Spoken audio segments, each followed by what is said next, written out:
What's going on, freaks?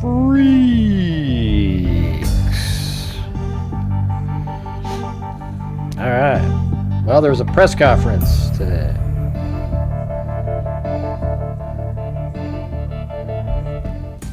So there's a press conference in the case of the 5, Washington County quintuple murder case, where Benjamin Parker killed Alvin Chu, Linsey Haraldsen, Mary Elizabeth Kimsey, Rowan Kimsey, and Stella Jade Kimsey. Now, a lot of the stuff we got right, it's kind of like, it's a weird timing of people that showed up there. But we'll just play it, and then everybody will get to know exactly what's happening. What happened. And I'm starting my colonoscopy preparation. Just had my first dose at 5:45, so might have to be getting up in a little bit. You just never know, all right? You just never know. But hey, guys, while we're playing the press conference, if you want to help support the channel, that'd be great.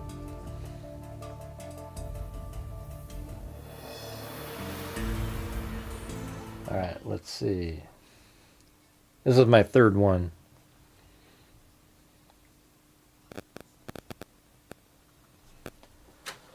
Yep, looks like my phone's doing that crap again.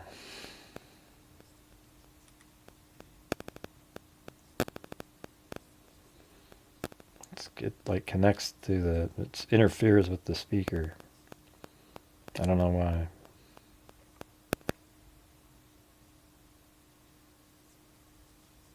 All right, that's probably good.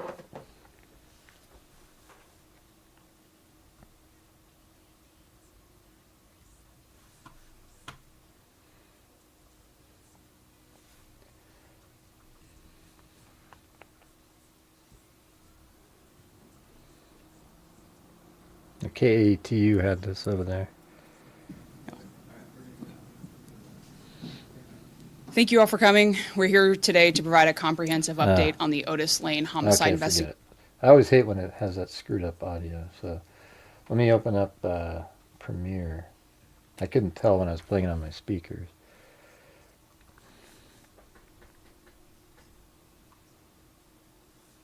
Thank you, Kami.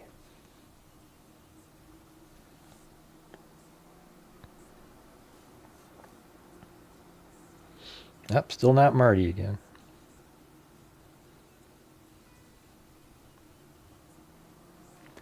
Hello, Lisa, Haley, Kami, Davey Dave, Luza Baltran, Carson Hockey Fan Club, Tracy Martin. I don't know how to say that. And then 65 Toss Trap, just welcome there. And Chris O'Connell and Wild Bill Wassman. All right.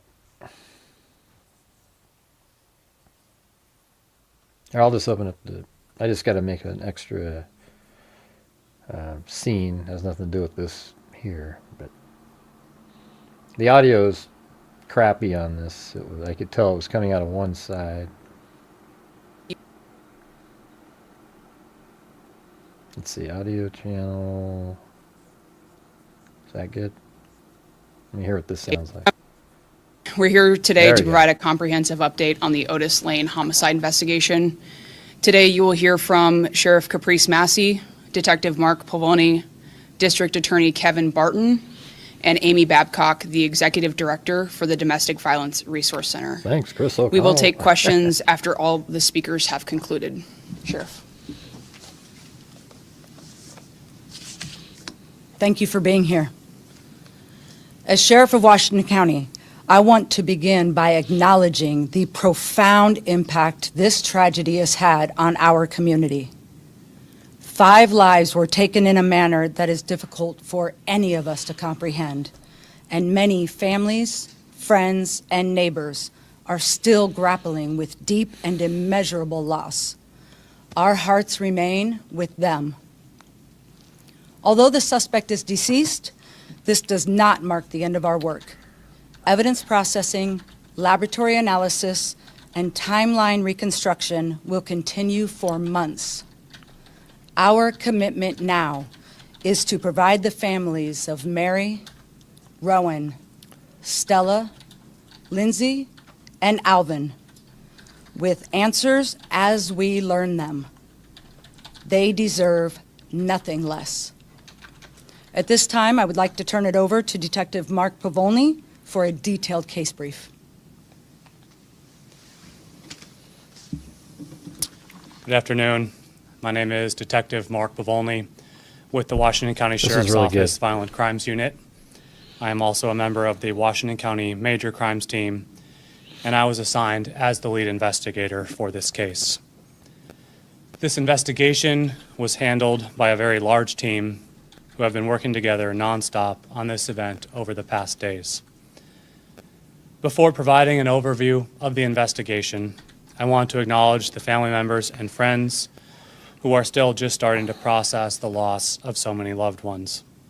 A team of detectives has been in constant communication with those families and have provided them with as much information as they are ready to receive. That support will continue for as long as the families find it necessary. While we are prepared today to share details about this investigation, we are balancing that with honoring them and maintaining as much dignity as possible for the lives that were lost. On Saturday, August 22nd, just after 5 a.m., a neighbor called 911 to report a fire near their property. As the Forest Grove Fire Department was responding, the neighbor drove to try to find the exact location of the fire to help put it out. He found a car fully engulfed in the driveway of 47350 Northwest Otis Lane, but was not able to see any bodies due to the fire and overall darkness. As the Forest Grove Fire Department began putting the car and small brush fire out, they found a deceased person and then a second. Those people appeared to have been shot in the head. The fire department immediately notified dispatch to send law enforcement and then backed out of the area just before 5:30 a.m. The first deputy was on scene in less than 4 minutes. Additional responding deputies formed a team and began to check the property. This is a rural property with numerous buildings, sheds, and structures. Very early in the search, deputies found all 5 bodies. As they continued to check the property, they found a dead dog and 2 dead cats inside the main home. An additional injured cat was later found in the home. Despite emergency veterinary care, that cat was humanely euthanized on Monday. Deputies found another dead dog near the back of the property. All 5 animals had been shot. While deputies were searching the property, the resources needed for the investigation began responding. The scene was secured, and we obtained a search warrant to process the entire property. All 5 bodies were found in or near the driveway near the main home. Although they were not identified until later on, Alvin Chu's body was inside the vehicle which had been on fire. Mary Kimsey's body was outside that vehicle on the ground. Stella Kimsey's body was inside another vehicle parked in the driveway. Linsey Haraldsen's body was on the ground near that vehicle. Rowan Kimsey's body was found on the walkway near the driveway and home. Early in the investigation and through the next day, we learned Rowan lived on the property with her daughter Stella and Stella's boyfriend, Benjamin Parker. Stella and Mr. Parker lived in the main home, and Rowan lived in one of the other buildings. Mary is Rowan's mom and Stella's grandma and used to live on the property. Yeah, okay. Linsey was Stella's best friend, and Alvin was Linsey's partner. Mary, Stella, Linsey, and Rowan had each been shot multiple times. investigators believe Alvin was likely killed in the same manner. The evidence at the scene indicated each person was shot with a .22 caliber gun, and many shell casings were found in the immediate area. In addition to setting the first car on fire, the suspect set individual fires at each of the other 4 bodies, including trying to set the car Stella's body was in on fire. The suspect also tried to set a carport and the main home on fire without success. The initial first responders reported that some of the bodies may have been duct taped, which did not turn out to be the case. The suspect had used tarps to cover the bodies on the ground before setting those fires, and the melted tarps looked similar to duct tape in places. There is no evidence that any of the bodies were duct taped, bound, or moved after they were killed.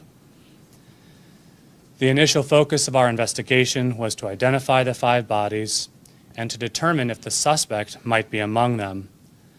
Due to the intensity of the fire, we could not at first know if the body inside the car belonged to Mr. Parker. As we began to access phone location data, that became a critical piece of the case and soon helped us identify Mr. Parker as the suspect. Those records showed he was at the property on Friday evening and into the early hours of Saturday morning. At 4:42 a.m. on Saturday, his phone left the property and began to move south toward Forest Grove, and then moved east into Cornelius before the phone was shut off at 5:15 a.m. Although that indicated he was with his phone, it remained possible at that point in the investigation that someone else took his phone and he was one of the bodies at the scene. We got the next critical update for his phone data on Sunday. That showed that he had turned his phone back on at 7:55 p.m. on Saturday night near Enumclaw, Washington. It also showed he made a lengthy phone call to his mother.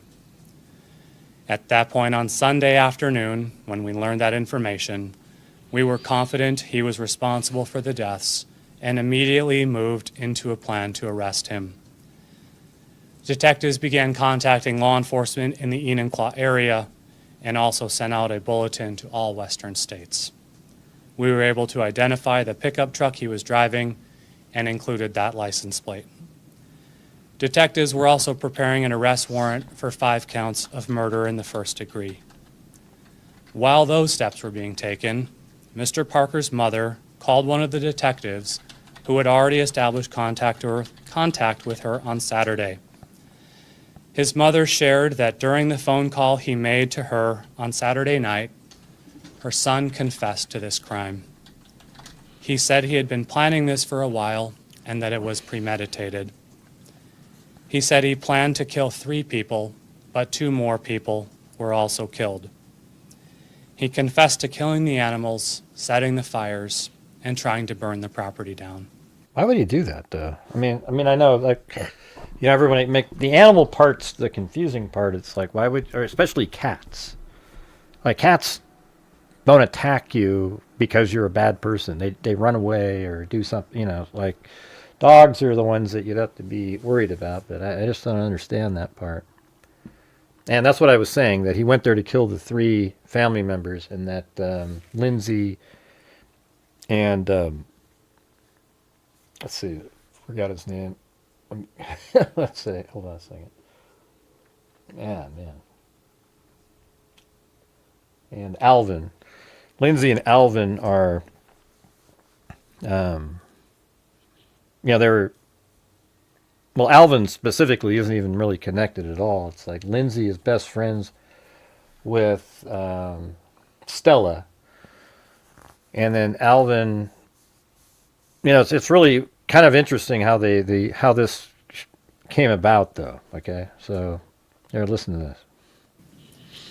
He said he drove away, and as he did, he passed some of the first responding fire trucks. He then drove until he ran out of gas.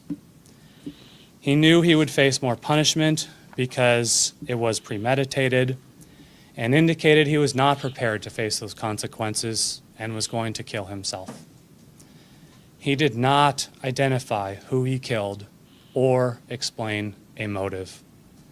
He also did not say where he was currently located. After completing that call with his mother at 9:11 p.m. on Saturday night, he immediately turned his phone off, and it was never turned back on. As the intense search for him continued during Sunday afternoon, an officer with the Enumclaw Police Department found his truck shortly before 3 p.m. Enumclaw Police utilized flock cameras and confirmed the truck had been in that area on Saturday night. When the truck was located, the person inside the truck was not responding to commands to surrender and was not moving.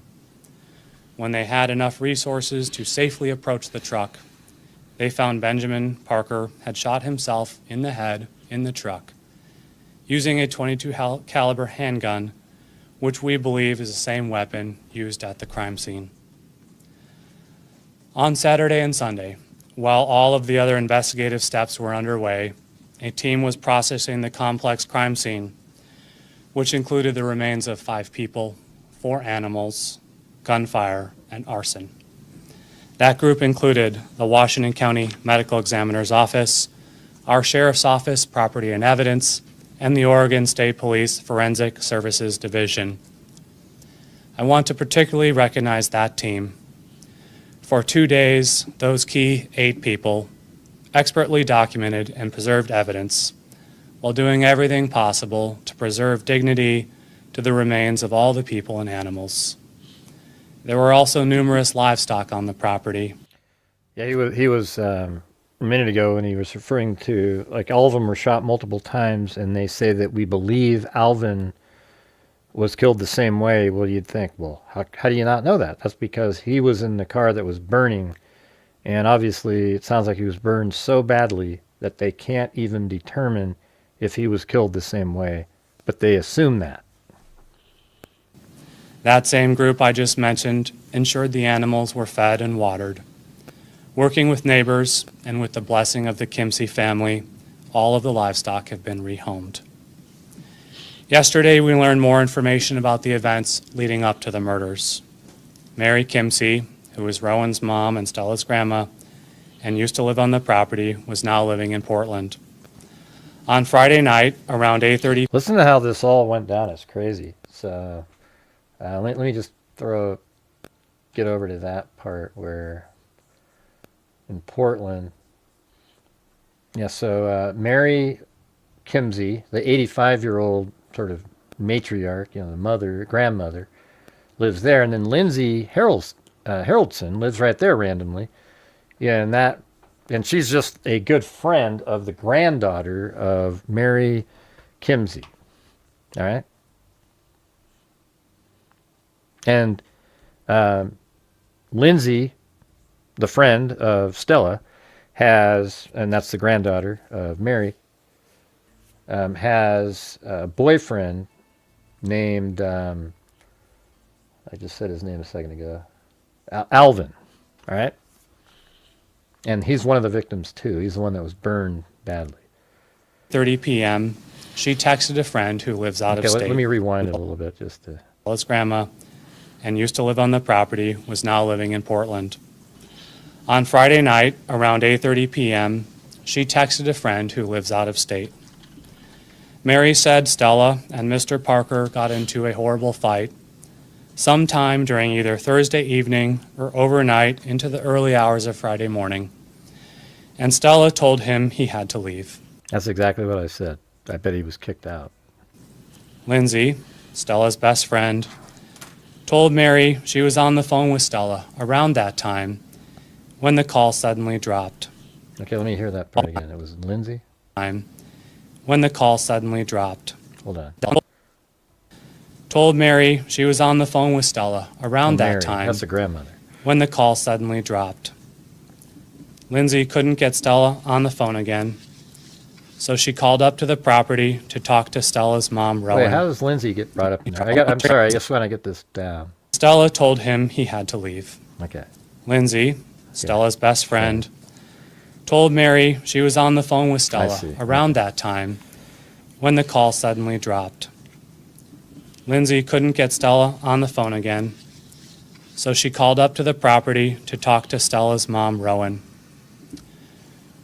Rowan told Linsey she was going to go check on Stella and would call Linsey back. Rowan did not call Linsey back, so Linsey then went up to the property. By herself. Mary texted her friend that she was not able to reach Rowan, Stella, or Linsey, so she was going to pick up Alvin, Linsey's partner, and the two of them were going to drive out there. Isn't this just absolutely tragic and sad and creepy as shit? I mean, you're talking about Linsey went out there like, oh, my friend, I'm going to go help my friend. And then Alvin, the boyfriend's at home. And then Mary, the grandmother, is like, man, I still haven't heard from any of them. And then goes and gets Alvin, the boyfriend, and then they drive out there. That was the last the friend ever heard from Mary. Mary had previously told her friend that Mr. Parker would argue with Stella and could get very upset. She also shared that he had a mental health evaluation, which diagnosed him with bipolar disorder. During the search of the home, we did find mental health-related prescription bottles with his name on them.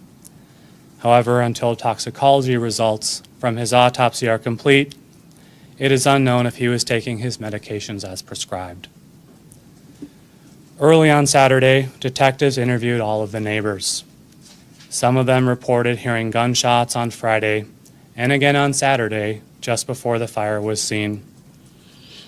Based on all of what we have learned, we believe Mr. Parker murdered Stella first. We believe he then murdered Rowan as she came to check on her daughter. Yep. When Linsey drove out to the property from her home to check on Rowan and Stella, he then murdered her. Finally, Mary and Alvin arrived, and he murdered both of them.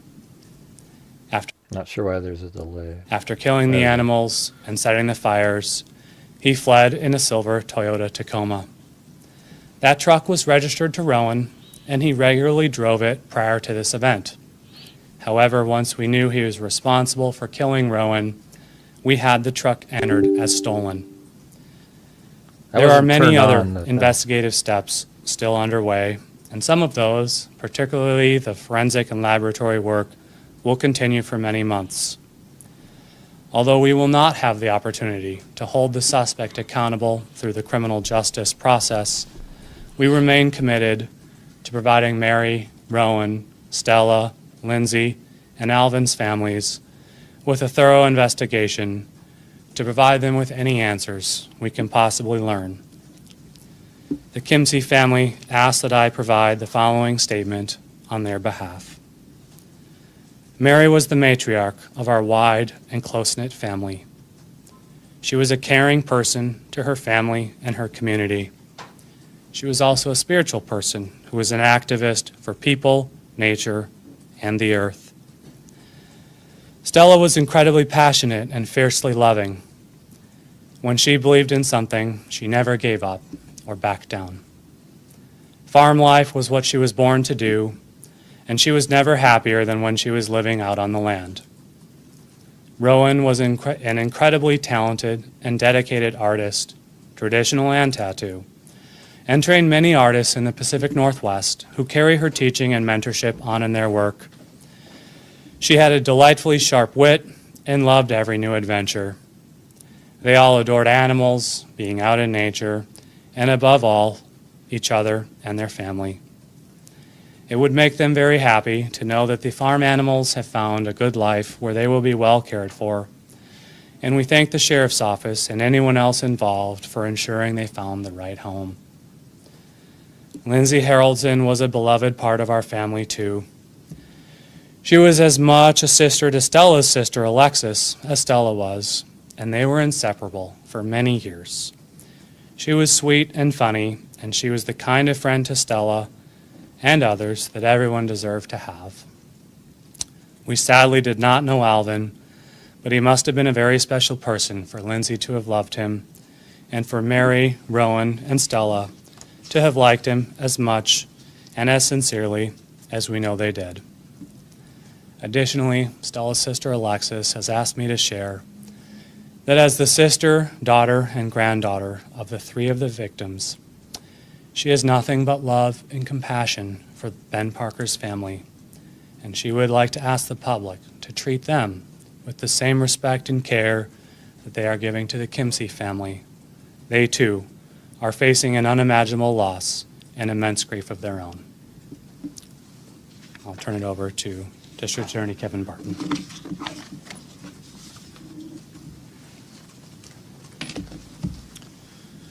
Good afternoon. On behalf of the Washington County DA's office, our thoughts and prayers are with the victims of these horrible crimes, their families, and their loved ones. This has left an indelible mark, not just on the families involved, but on the first responders and the entire Washington County community. My comments today will focus on two important topics. The first is speaking about our Washington County Major Crimes Team, and the second is touching on the troubling issue of domestic violence. I'd like to thank and acknowledge the tremendous response from not just the Washington County Sheriff's Office, who led this investigation, but our Washington County Major Crimes Team and other partner agencies. Our Major Crimes Team, led by the District Attorney, is comprised of the most... Hey, thank you guys. Up there, Chris O'Connell, Wild Bill Lossman. I think Haley was up there. And, yeah, Wild Bill lost me again. Oh, man, my stomach's already getting kind of nutty. Experience. But, man, isn't that just horrendous? I mean, it's basically, he got kicked out of the house, and he must have, like, killed Stella. And it was like, you know, Linsey said, I haven't been able to get a hold of her, and then got a hold of Stella's mom, and the mom goes, oh, let me go check. And then, she was telling that to the grandmother, I guess, and the grandmother couldn't get a hold of Stella or, the Linsey said she was going out there, so she goes out there, and then the grandmother, Mary, couldn't get a hold of Linsey, Stella, or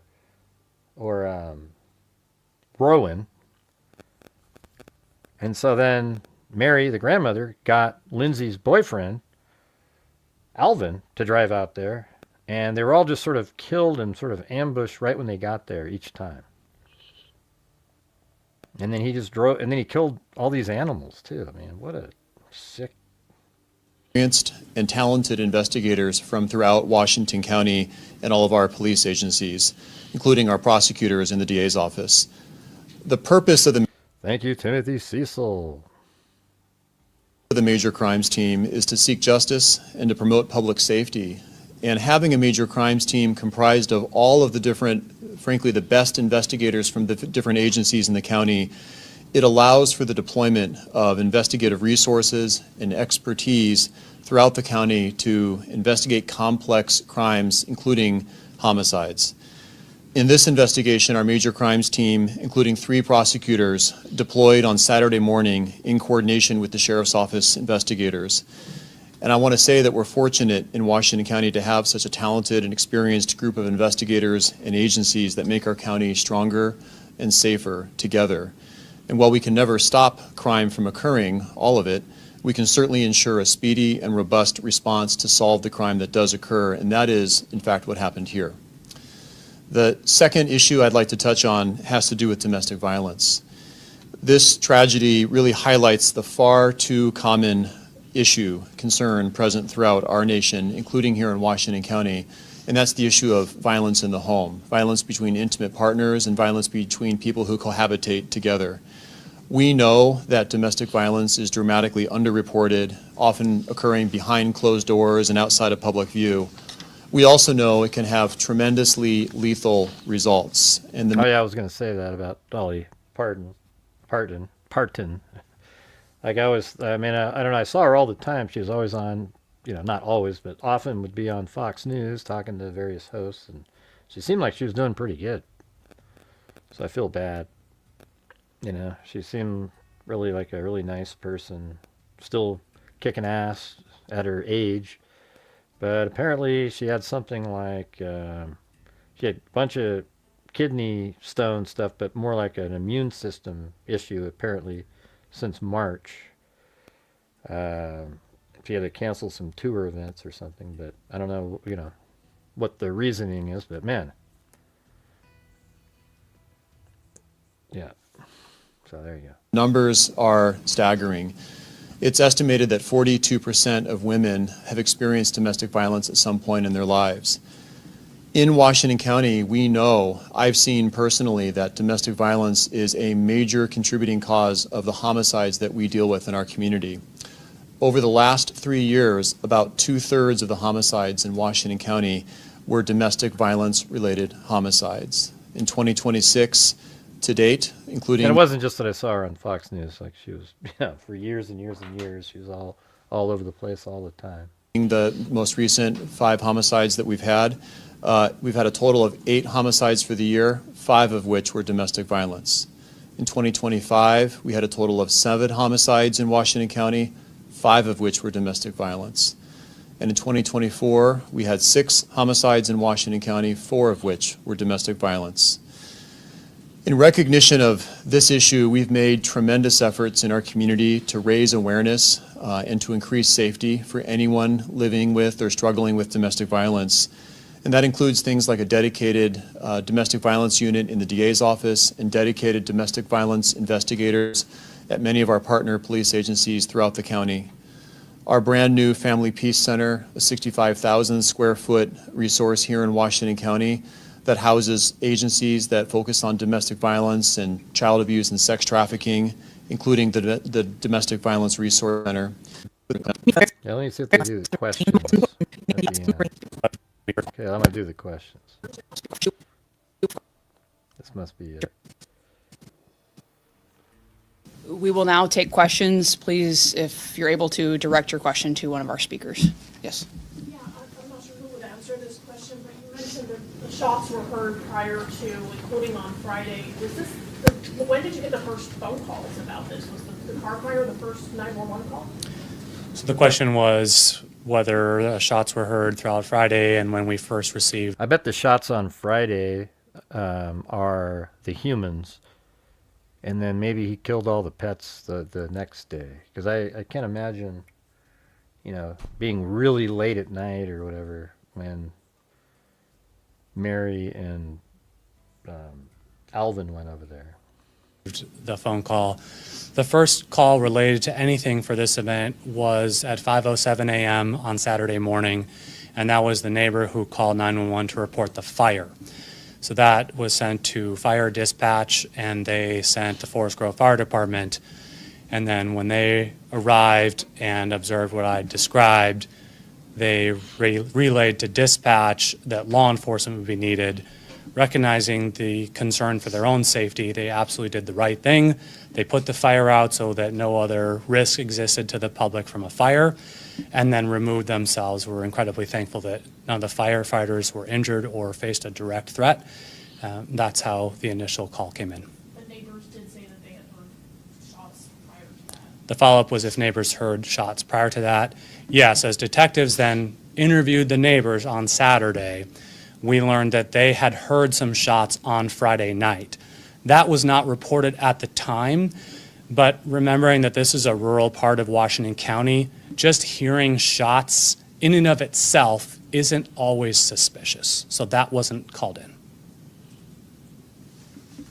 Was the weapon legally owned? The question is if the weapon was legally owned. We are still working on getting the background information on that weapon. How were you alerted to the Gray Tacoma that Parker was in, and then keyed onto that? The question is how we knew about the Gray Tacoma that he was in and keyed on to that. Part of our response always in the initial investigation is to learn as much as we can about where we are, who lives there, who's connected, what vehicles are connected to them, and then looking to see which vehicles might not be there anymore.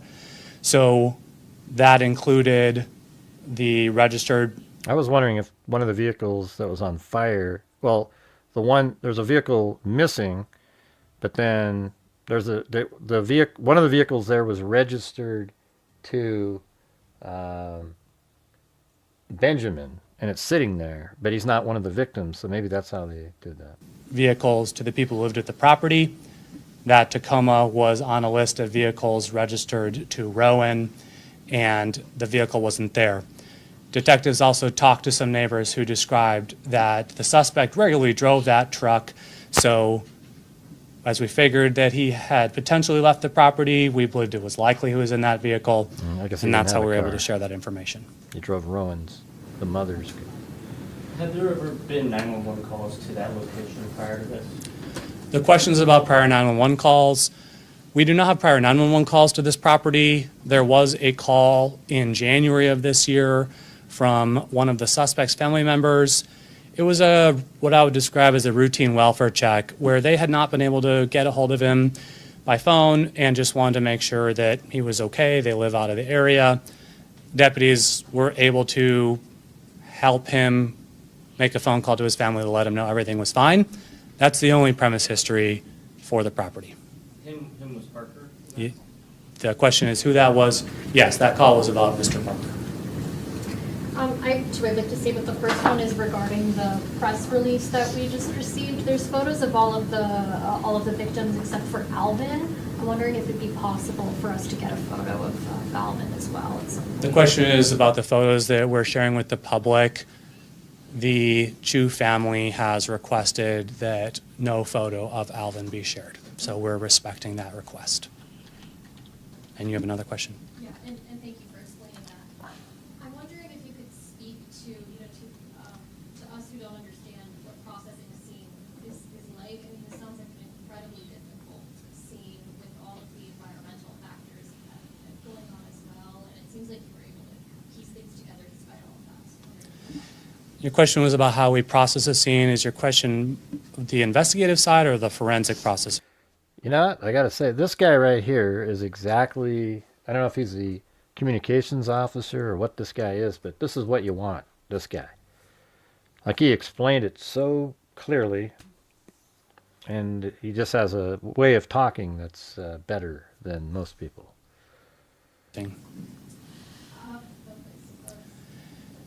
Sure. I guess I think I've explained in pretty good detail the investigative steps that we took. What that looks like from our organization standpoint is we start to bring in all of Well, Wild Bill's trying to go for a wave, you guys. Let's see if we can get something. these resources. I haven't counted up the numbers. I'm sure there were well over 100 people working on this simultaneously, so that's a huge effort, and we have quite a bit of experience in how to structure that and assign those different tasks so that no one group is overwhelmed. Then the forensic processing is handled by that group of people that I explained in my earlier statement, and they have lots of experience and training in how to work through all the evidence. They are extremely Hey, methodical. thanks, Tracy. All of that is Crystal done Connell, with an Whiskey eye Bits. of preserving every possible piece of evidence, often recognizing we may not know in front of us what is going to become critical later on. So that's a really slow process done with a lot of intentionality. Are you able to tell us the names of the medication that were found prescribed to Parker? The questions about the name of the medication prescribed to him, I don't recall the exact name of it, but I know it is directly related to treatment for bipolar. Did you have prior contact with the suspect, Parker, other than the wellness check? The question is if we had prior contact with the suspect other than the wellness check in January, and no, I'm not aware. We locally have not had any prior contact with him. I can't speak to anywhere else he might have been before he lived in this area. Do you have any information about the length of their relationship? Because I think you mentioned that Mary had known them to fight. The question is about the length of the relationship between Stella and the suspect. That dated back to sometime in 2025. I don't know exactly when that began. You mentioned that 3 of the 5 murders were premeditated. Do you know which ones were premeditated and which happened when they arrived in scene? The question is, the information came in that he planned 3 of the murders and 2 more people were killed. He did not specify which of the 3 were planned. How much time elapsed between when the phone call was made to his mother and when she reported it to you guys? The question there was how much time passed between the phone call he made to his mother and when she called our detective as her point of contact. That phone call ended at 9:11 p.m. on Saturday night. She did not call her detective until midday on Sunday, well over 12 hours later. Do you know how long Stella had been living at the property and how long it had been since Mary had lived there? The question is how long Stella was on the property and how long Mary lived there. That's some information we can try to provide later. I don't have the exact breakdown for it, but the family's been connected to the property for many years. Do you have any idea of the time that Parker killed himself or around that time? The question is if we know when Parker killed himself or what the time would be. I don't have any more information other than his phone call ended at 9:11 p.m. and he was discovered around 3 p.m. on Saturday. On Sunday. Are the names of the pets going to be released? I don't have all the names of the pets right now. If that's something we can learn from the family members, that's something we can look into getting to you. So just relationship-wise, Mary was the grandmother, Rowan was her daughter, Stella was Rowan's daughter. It was a little unclear in the release yesterday. The question is just to clarify the relationship between the three women there. So Mary is the grandmother, Rowan is her daughter, and Stella is Rowan's daughter. Okay. And then we had a friend of the family email us as well and say, ask about pronouns.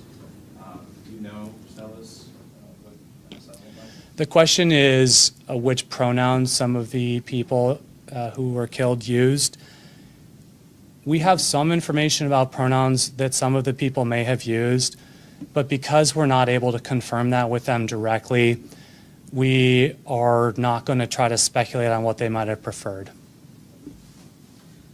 I got two questions. On the handgun, is there any indication of whether or not he had already gone through the process of getting a background check or anything like that? The question is about the handgun, what background information we may have on his acquiring that handgun. Similar to the prior question, that's going to be part of the firearms trace that we run on every case like that. That goes through the ATF, and it takes some time. So we will have those results. I don't have them right now. And was there any indication that anybody tried to ever get a restraining order or anything like that? The question is if there was ever any application for a restraining order. From the records we've checked for everybody, we don't see any indication of a request for a restraining order. Red flag laws, anything like that? Similar question about red flag laws. Other than the call I described from January, we don't have any record of official contact, request for restraining orders, any other legal paperwork, any other police contact for any of the involved people directly related in any recent time. Yeah, that's what I was saying. I looked up their records. They had nothing. Everybody was, no drugs, nothing, no anything worth mentioning. It was mentioned that Stella had informed her friend or her grandmother that of the fight that she had had. Had she mentioned any concerns? Although he had a couple things, but not huge. Safety. The question about Stella's comments about the fight that happened or concerns of safety, I've shared with you all the information that I have that was relayed to anyone else. Was there anyone else with prior knowledge to Parker's plans, or was it entirely planned by himself? The question is if anyone else had knowledge of the suspect's prior plans. At this point, we're not aware that he might have shared information with anybody else ahead of time. And if we learn about that, of course, we'll follow up on that. Had Parker's parents retained an attorney by the time they contacted us? The question is if Parker's parents had retained an attorney by the time they contacted us. I'm not aware of them doing that.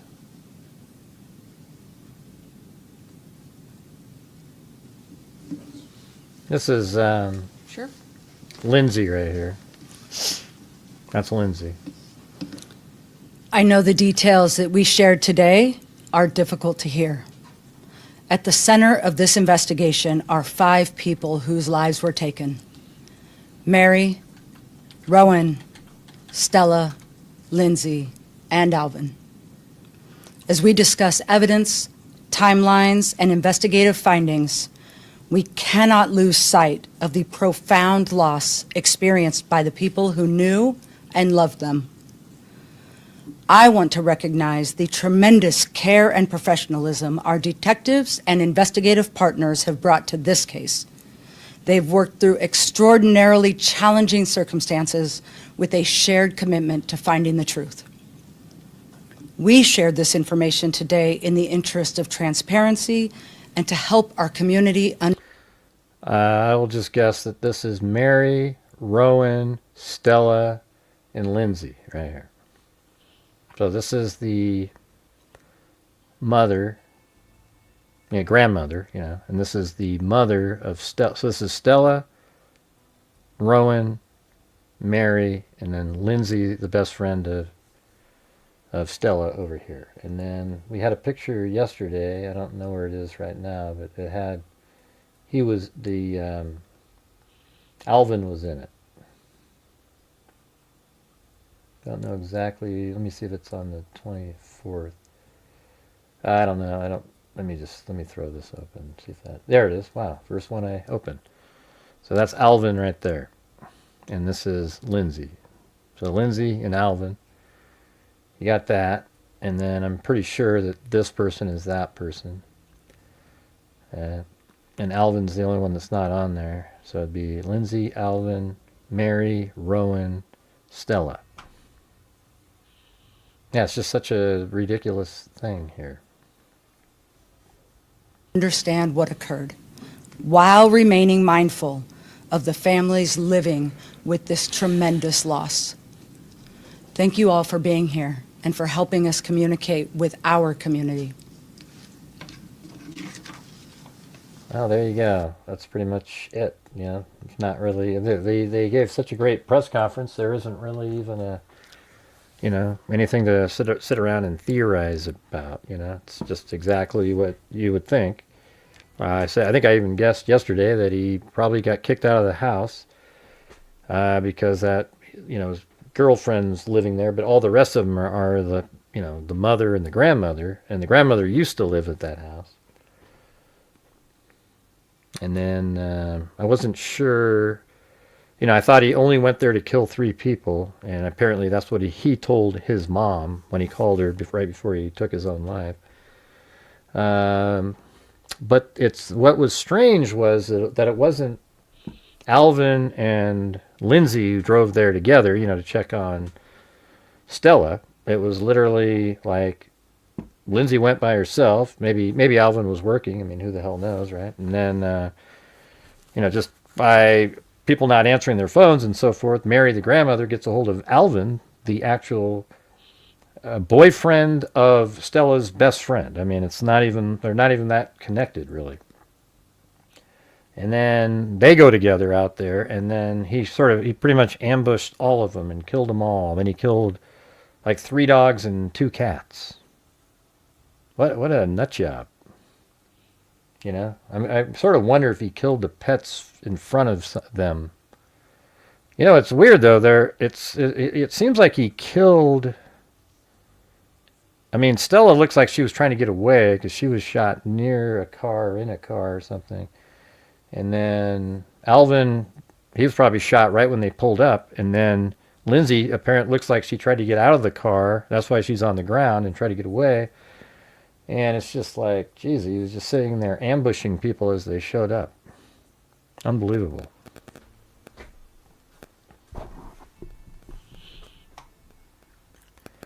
Don't you guys ever get suspicious of people like Deanna Tolliver up there who come in and go, "Hey, Gray, it looks like," and they're a new account and they never comment? I always get suspicious of those people. Let's see. Yeah, maybe a scorned lover. Yeah. I mean, I don't know. I mean, he was just kind of kicked out. Maybe they've had that kind of situation going on. But maybe this time it seemed permanent. And he knew that was his last shot, and he's going to be. It is a new account. It's 2026. Okay. All right. Well, it's just sort of a strange comment since you're not really supporting the channel yourself, and You're out there commenting on other people. Let's see. What do we got here? Yeah, it's hard to jump in and do another... get onto that next case because I've got to... yeah. Like every once in a while, you got to go to the bathroom, you know?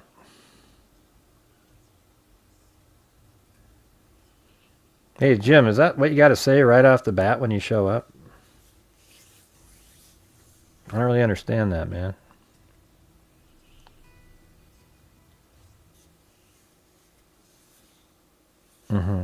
Right.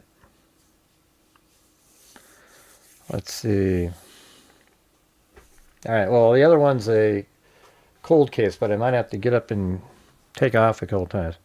But before we do the cold case, though, you guys, see, there's this a woman named Heather that used to be a moderator here a long time ago, and she, you know, she just has her own life stuff going on, and you know, she was always a really good writer, but she's had these struggles and whatnot.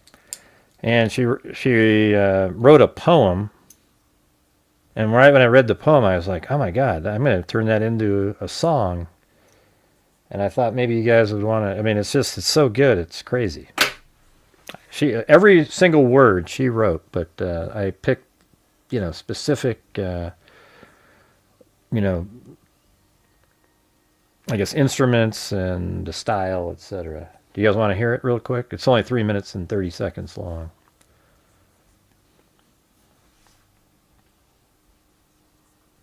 Then we'll switch on to the cold case. All right.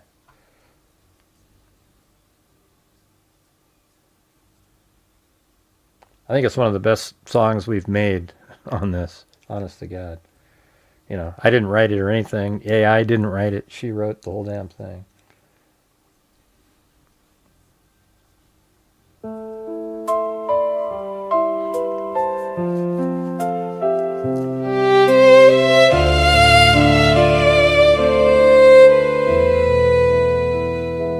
I used to care if you hated me.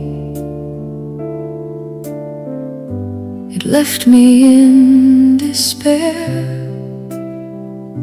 Now I'm aware that you traded me to love that isn't there. Just tricking while betraying me is codeless and unfair. This hand-picked life sedating me that leaves us unaware and blindly trying to chase this dream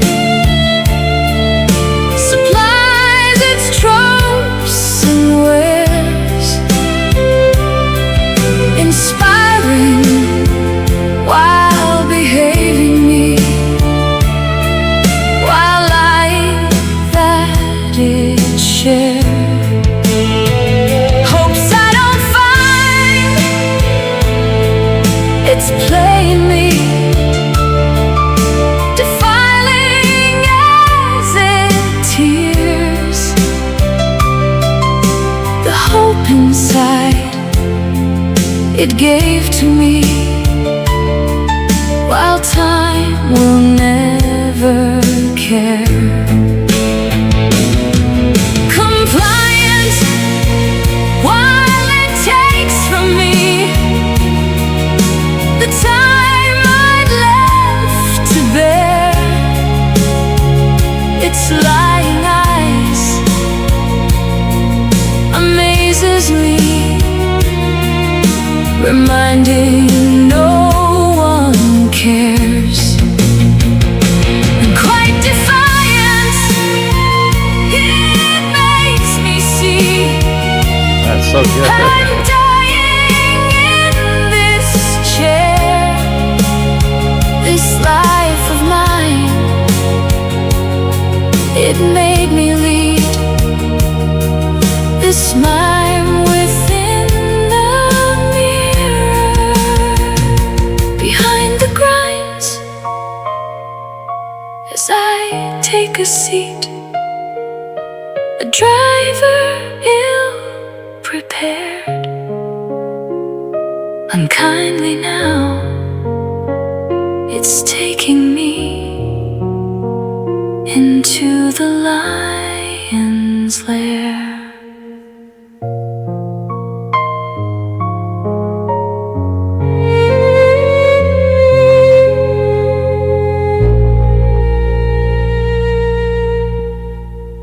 Come on, you guys. You got to admit, like, that is just so good. I mean, it's incredible. That was the I made like 20 versions to see, but that was the second one out of the gate. Perfect. I mean, it's like, I think that's one of my top 2 now, top 3, you know. I mean, everybody has their own opinions on stuff, but man, that thing is just, you know what's amazing about it too? It doesn't even have a chorus or anything. It's literally a poem that was sung, and it was written in such a way that it almost has a chorus just by the fact that it's kind of rhyming. You know, it was just amazing. I don't know, man. I probably listened to it 30 times. I was just sitting there just playing it over and over and over again. She's just really talented. One of the best. Like, just she'd always write stuff all the time, and she wrote that and goes, "Here, look at this." She didn't ask me to do anything with it. I just once I put it in there and I got it, then I sent her the MP3 file. You know, she was like, "Oh wow, that's," you know. But man, you got to admit, like, that is crazy. Man, so good. Anyways, let me go to the. Probably have to play it again later. Yeah, I think so too. I think it's sad, beautiful, and I get the chill when I listen to that one. That's one of those things where you go, okay, that's where it gets in that next league, you know. A girl named Heather Miller is her name. She wrote it. She's just such a really great writer. And I remember we always used to tell her that, like, you know, she was part of the original Delphi little group that we used to talk about the case about. So about 9 years ago. And she's just one of the best writers you'd ever, you know. I mean, it's just amazing. Yeah, I'll play it again with the fire.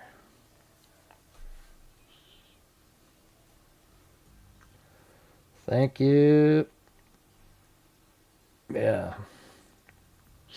It's weird. It makes me like kind of, it should be in a movie or something, or, you know, like a part of a scene or something. I don't know how to explain it.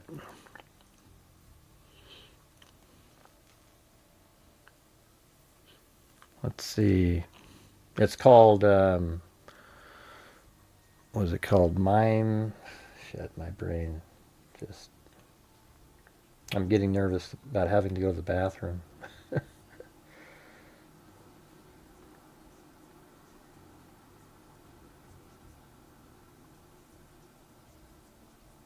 Yeah, Mime in Mirror. Mime in Mirror. You like that one, Jim? I think that's one of the best ones we got right now. That one is so good. I might even, I don't know. Yeah.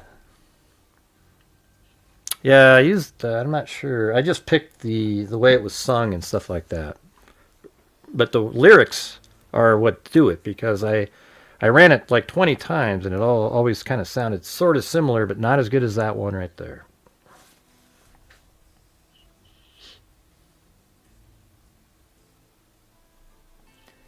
All right.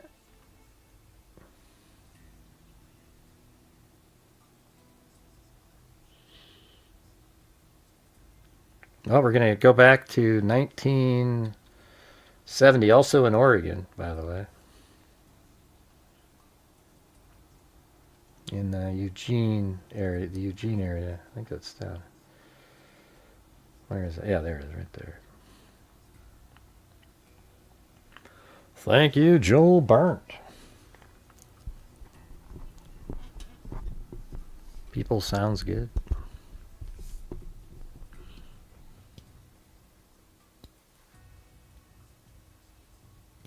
You know, it sounded like Madonna, you know, like I said before, like the Madonna, Don't Cry For Me, Argentina, one of those songs that's in there, you know. Or it's a little bit like You Needed Me. Remember that song, You Needed Me? From like I don't know when that was, like early 80s or 70s, late 70s, something like that.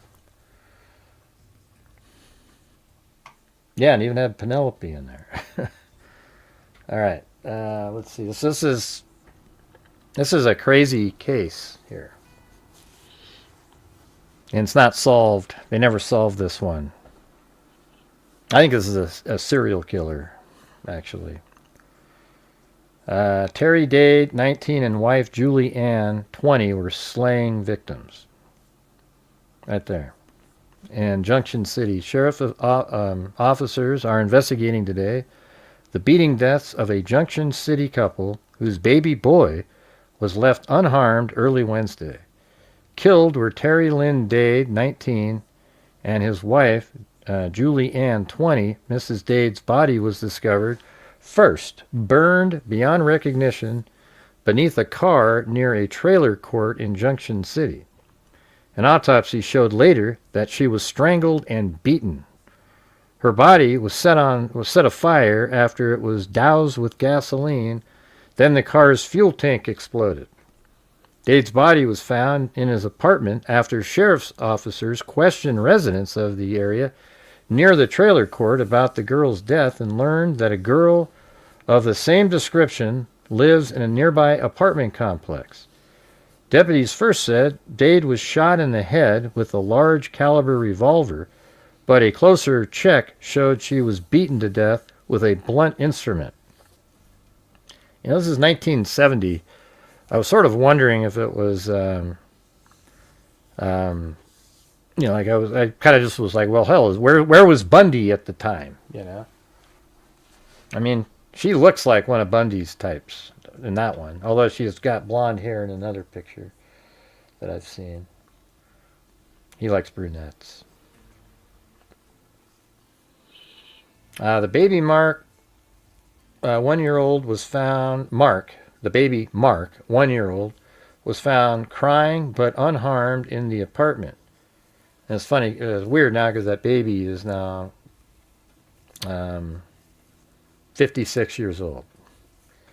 He was turned over to Mr. and Mrs. Henry Thompson of Eugene, parents of Mrs. Dade. Firemen discovered Mrs. Dade's body after they extinguished the blaze in the car. A resident of the trailer court reported the fire to police. Deputies said the fire came about 10 minutes after a nearby resident reported a man struggling with a screaming woman in the front yard near the trailer court. See, that's pretty crazy. Like, you know, he like killed the husband and then tried to take her out of there. These are all just the early articles here. Mrs. Dade's body was discovered first burned. Dade's body was found in his apartment after sheriff's officers questioned residents. Deputies first said that Dade was shot in the head. Okay, that's pretty similar to the last one. Or we're on the 22nd. So they got killed on the 21st of January 1970. This is January 22nd. But hey, guys, if you're out there, if you could help support the channel, that'd be great. We're about 58% of a goal, so if you guys have the ability, that would be awesome. Maybe get another challenge going of some sort. The burning body of Julie Ann Dade, 20, was found beneath a flaming car here early Wednesday, and her husband, Terry Lynn Dade, 19, was later discovered beaten to death. The couple's 1-year-old son, Mark, was found unharmed in the apartment near his father's corpse. Jeez. Authorities said the child probably would be released to Mrs. Dade's parents. An autopsy at Eugene's Sacred Heart Hospital, that's actually the same place my brother passed away in, revealed she died either from strangulation or a severe beating on the head. The Lane County Sheriff's Office said Mrs. Dade apparently was dead when shoved under the car. So she was just put under the car to be burned, but she was already dead. Deputies said it appeared the car's gas tank was punctured to douse the body with gasoline, which was then ignited. Later in the day, authorities discovered Mr. Dade's body sprawled on the bed in the couple's apartment about 1 mile from Mrs. Dade's charred corpse. Dade was first believed to have been shot, but officials later changed that. All right, I'm just doing all the ones that I have on the 22nd, if there's anything different about them. Yeah, that was a picture. You can kind of see. So what is it saying here? So the trailer court. Let's see if we can find this location here. So investigators stand around the doorway of Junction City. So let's go to Junction City really quick.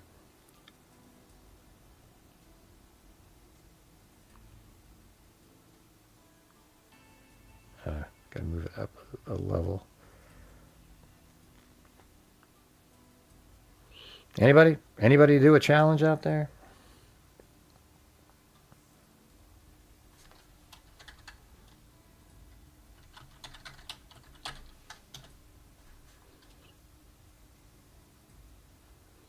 Okay, yeah, so Junction City, it's like this is I-5 that you would take back to Portland, so it's off to the side over here. And then they're saying Bailey, or it looks like Bailey Lane. Okay, so there's Bailey Lane. And then Highway 99, is that this one? There's 99 right there. I don't know. I wonder if that's been changed. So it's 99 goes straight. Okay. And then Bailey Lane. So that's kind of like this. And is that Bailey Lane? Yeah, right there. And so back then there was a trailer park right here.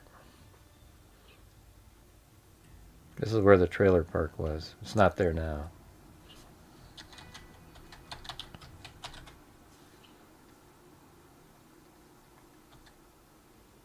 I can see it's exact same shape that they got there.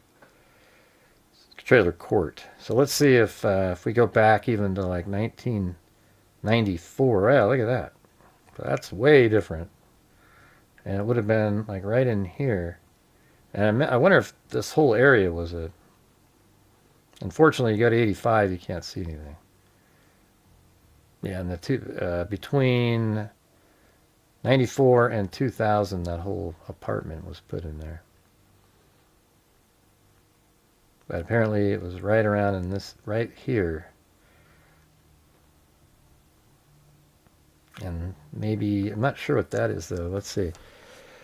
Morning, the young father's body was discovered in an apartment by sheriff's officers as a... Okay, they're showing where the apartment is. Let's see if we can find that exact apartment. So it'd be on 1st Street. Coming up when we get back to normal days.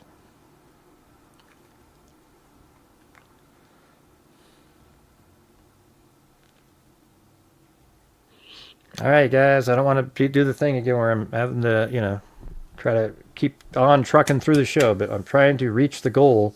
We haven't reached the goal in 2 nights, so if you guys have the ability to help support the channel, that'd be great. We're currently at... probably 66%. All right.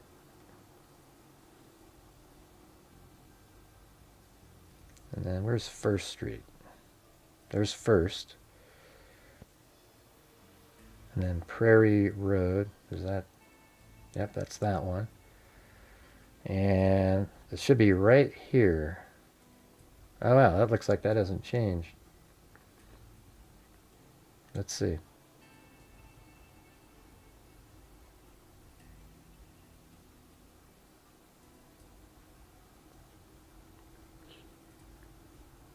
Yeah, that looks like that might be the same damn... Here, look at it. See that? It's got the... like a balcony up there. Just like that. So they must have lived in these right here. Hasn't changed at all.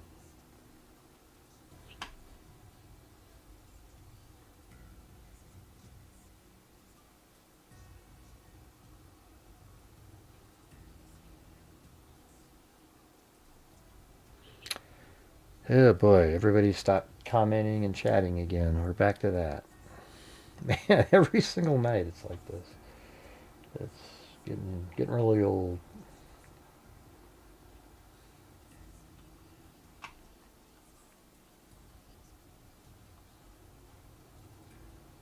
And then this is them right there again. See, here's another picture of them. You know, maybe she's a brunette but made her hair blonde at one point, but that's them right there.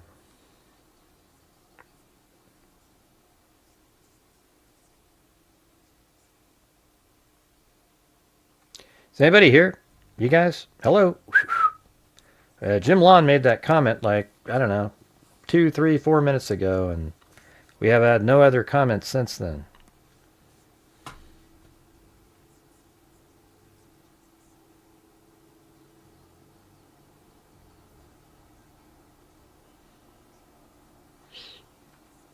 No, you're not deep in thought. Okay. Come on, you guys.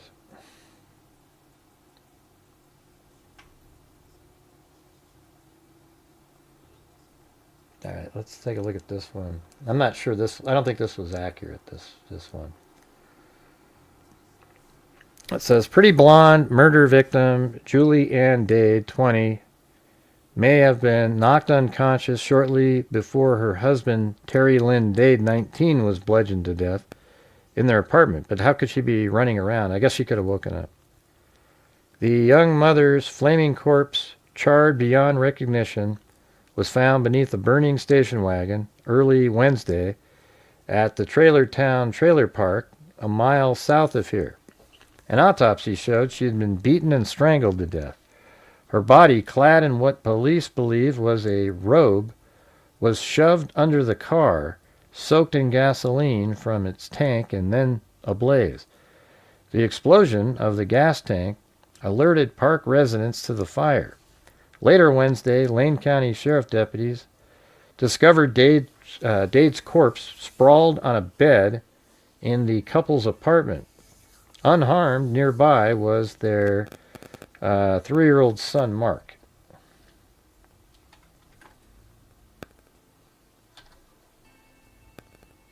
Now let me put a pin in this.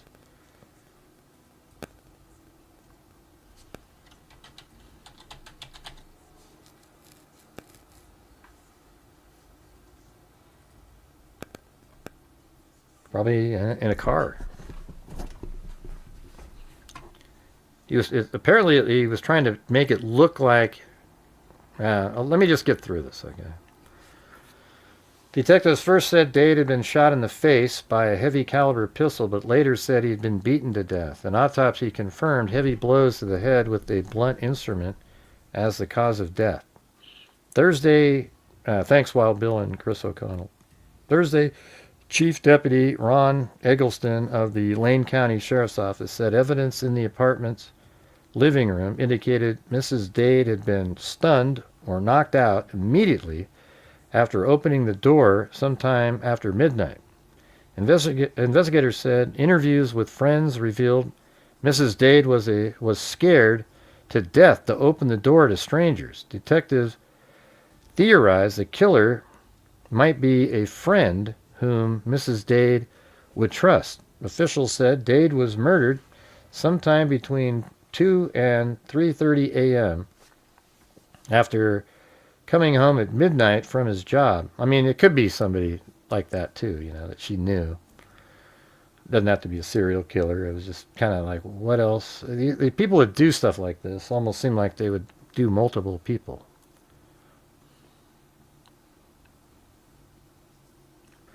Eggleston said investigators still believe a young woman screaming for help and then dragged into a white Ford station wagon 4 blocks away from the trailer court was Mrs. Dade. So maybe she was running, but she was then dragged into that. There's the answer, into a Ford station wagon. And then the station wagon, though, that she was burned under, they don't believe was the same one, even though it was another white station wagon. Witnesses told police a husky, medium-height man dragged the small young woman from the front yard of a house occupied. Maybe we can find that. Let's try to find that one. There we go.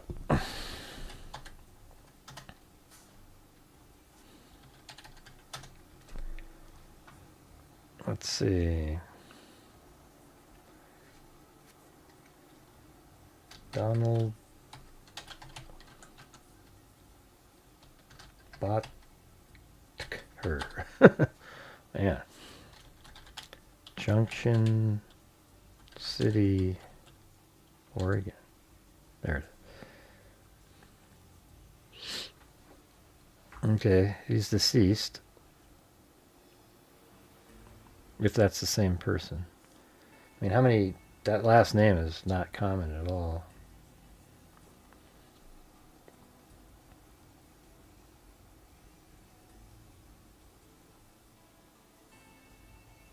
Address history. Yeah, that's not them.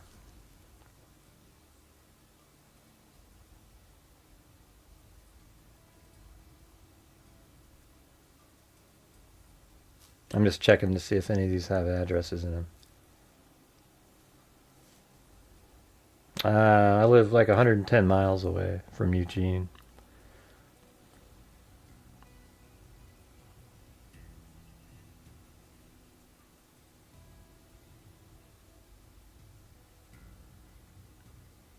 Ah, jeez. What was her name? Maybe she has a more unusual name. No, it's always Mrs. Donald. Mr. and Mrs. Donald Bodker. And then, believe it or not, there's a whole bunch of people with that exact... Oh, no, that's not the same. So it's Bodtker.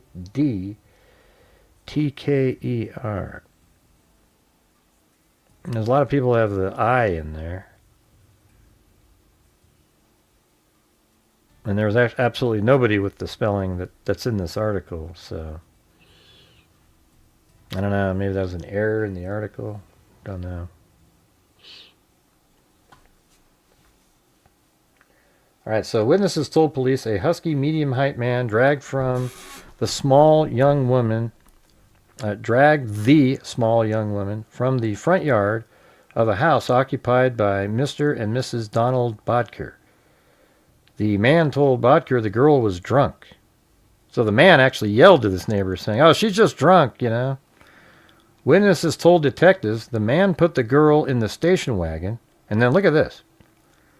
This is also in this other thing that I have, so this is pretty much all of it. He got out a flashlight and searched the area for several minutes, then drove off towards the trailer park again, then returned on foot to research the same area. What the hell's he doing? Must have dropped something on the ground. A police sweep of the area turned up nothing from a partial shoe print. About 5 p.m. Wednesday, Eggleston said police picked up an Oklahoma-born transient driving a white Ford station wagon at the Blue State Memorial Park, a recreational area about 11 miles north of Eugene on Highway 99. The man, whose name was not revealed, admitted to authorities he had been in the vicinity of the murder scene.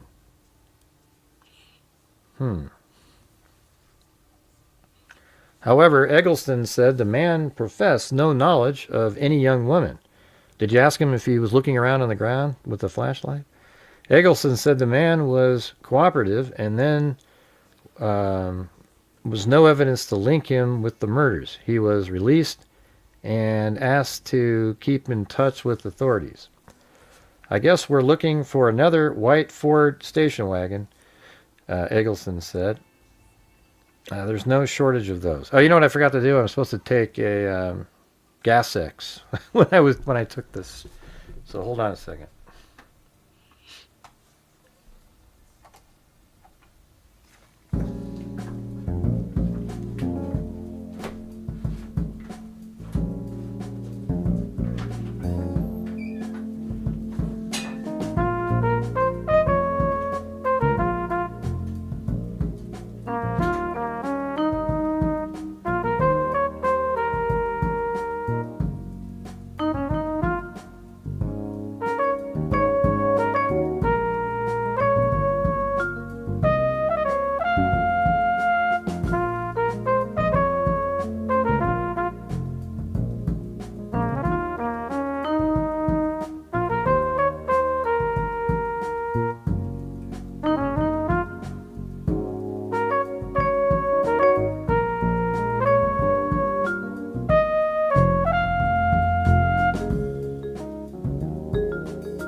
All right. Got my simethicone. I thought of that because all of a sudden my stomach started to hurt.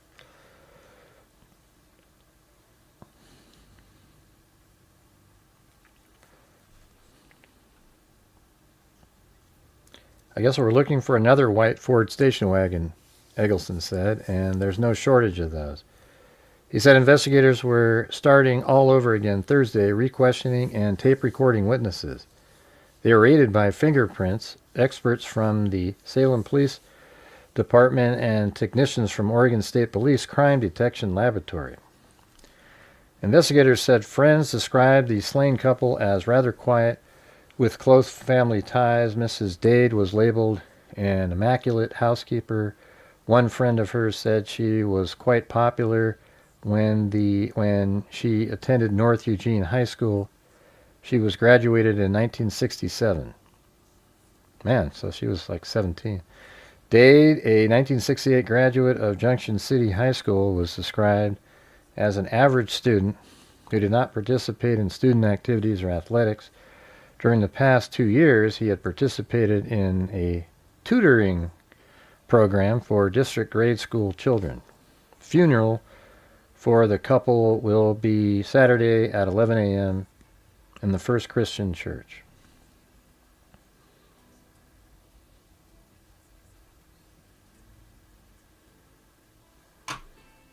That sucks. All right, guys, we're hitting one of those massive lulls again where we just struggle. I mean, you guys know what we do here. It's just getting really difficult. Plus, I'm having to go to the bathroom every 2 seconds. In my mind, I can, JC buries 2 victims. Yep, so they were laid to rest on maybe the 25th. Double murder clues still vague. In the 2 weeks since Terry and Julie Dade were murdered, the Junction City team of police investigators have interviewed approximately 300 persons about the double homicides. But 2 questions remain unanswered. Who did it and why? It's bizarre. It's the way the case is described by Sheriff Detective Lieutenant Dave Burks. We don't know the motive, Burks said Tuesday. There's no reason we know of why someone wanted to kill them. The bodies of the young couple were found January 21st. Dade, 19, apparently was beaten to death in bed at the couple's apartment. See, Bundy used to beat people to death. At 151 Maple Street. Let me see where that is. I think that's what I got. I'm almost positive. I'm not even going to go look it up. I think it says that right on the side of the building here.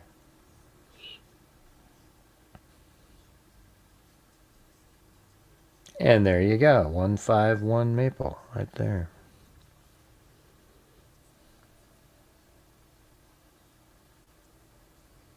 His wife, 20, was taken from the apartment and murdered sometime later, police theorize. Mrs. Dade was beaten and strangled, and her body was stuffed beneath a parked car in a trailer court a few blocks from the apartment. The killer then punctured the gas tank of the vehicle and ignited the fuel. Trailer court residents and firemen found the body beneath the blazing car.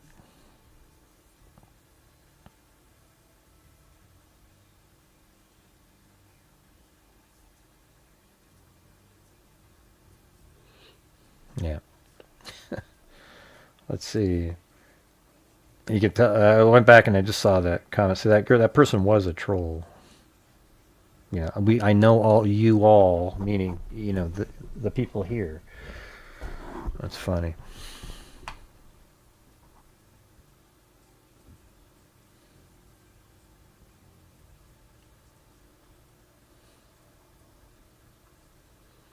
Let's see. Burke said the investigation is still general. That is, it hasn't been narrowed to a particular circumstances or suspects. were primarily concentrating on friends of the victims and anyone who might have had a motive to kill them. It's an extensive background investigation on their associates. The detectives said at approximately at 5% of the investigators' time is spent on checking rumors. Most of the type of investigating provides few clues. Police still are seeking a white station wagon that is believed to be linked to the double slaying. Several cars and their owners have been checked already, but investigators still are looking for a car seen near the place where Mrs. Dade was killed.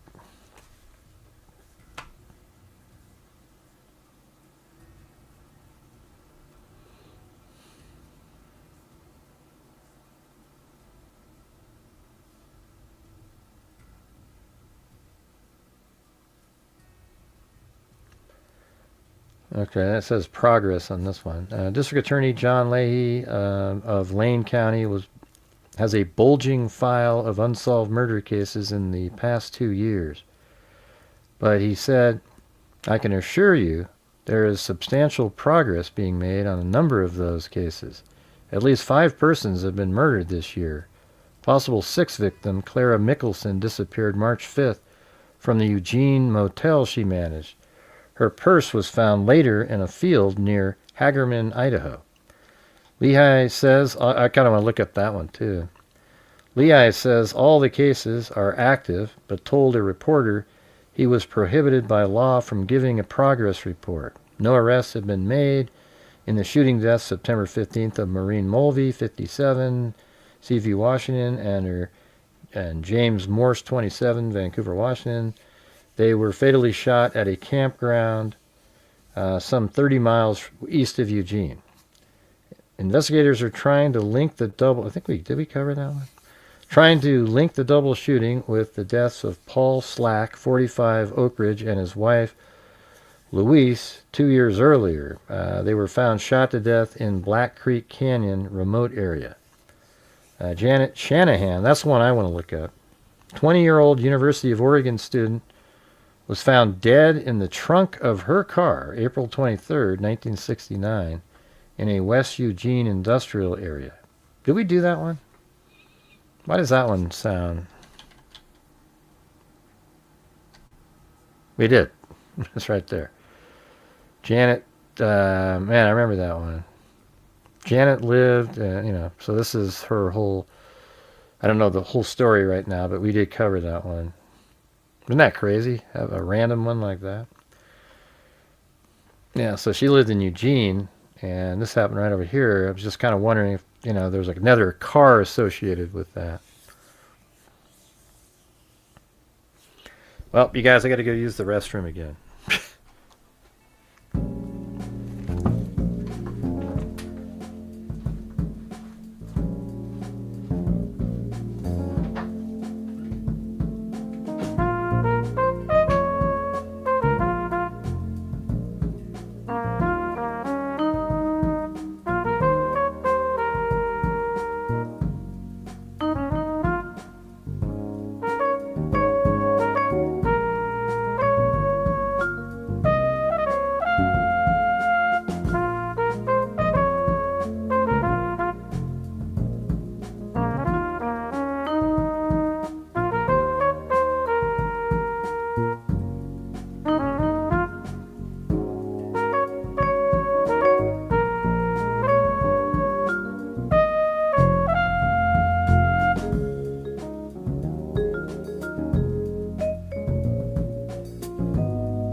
All right. Yeah.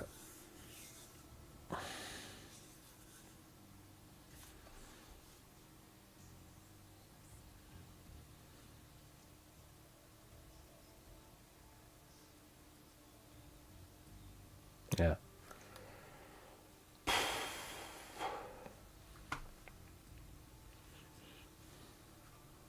Any chance we're going to reach the goal tonight, you guys? Seemed like we started off so well and just went just like that. This is a 2025 article. Time moves at its own pace in a close-knit community like Junction City. There's a train still regularly chugs through downtown, which is a healthy mix of old storefront banks and local restaurants. I guess with 80 people, it's hard to do anything. Drive about 4 miles outside of town to a little hillside cemetery, and there are grave markers of Julie and Terry Dade. The couple was brutally murdered 55 years ago. We still, we like to keep eyes open and our blinders off, and to be open to the possibility, because it could be something completely different than what we're thinking, says David Solano, a retired Lane County detective. Solano and a handful of other investigators track Lane County cold cases, and perhaps no case remains more mysterious than Terry and Julie's killing one chilly January morning in 1970. It feels targeted in that it's pretty violent regarding 2 people and 2 locations, said Solano. Old photos from 1970, that's what we're looking at there. Same ones that I showed earlier, around 4:15 a.m. on January 21st. Thank you, Wild Bill Wassman. How about the rest of you guys? Let's get going. Around 4:15 a.m. on January 21st, neighbors a few blocks away from the Dade's apartment woke up to Julie screaming and knocking on the door. Witnesses reported a mystery man chasing her down, eventually threw her in the back of a station wagon, and told the half-asleep neighbor she was drunk. About a half hour later, and another half-mile down Prairie Road, a different neighbor woke up to the sound of an explosion and car fire. Under the burning car, first responders found 20-year-old Julie's body, the same girl that had been captured and thrown in back of the station wagon. It took them a few hours to piece together a possible identity and address and what might have happened. That's when Solano says officers finally rushed to the Dade apartment, only to find 19-year-old Terry dead from blunt force trauma. Henry Thompson, Julie's brother, remembers all too well hearing the horrific details. The guy just wailed away on Terry with a pick hammer. Jesus, said Henry. God, this guy was as cold-blooded as they get. The couple's 1-year-old son was left unhurt in his crib. But Henry says the heartache that gripped the family in the days and months to come was almost inescapable. We had their wedding at the Christian church in Junction City, and 15 months later, they said their vows and walked on out. They were right back in there in caskets, he said. Authorities worked the case aggressively from the start by interviewing dozens of neighbors and friends while chasing down leads. Coin 6 even covered the case, an unheard of crime for a farming and mill town like Junction City. Well, thanks again there, Chris O'Connell. Man, it sure be nice if other people thought my channel was worth supporting, but we're just absolutely getting creamed in here on a nightly basis. You know, setting all kinds of records.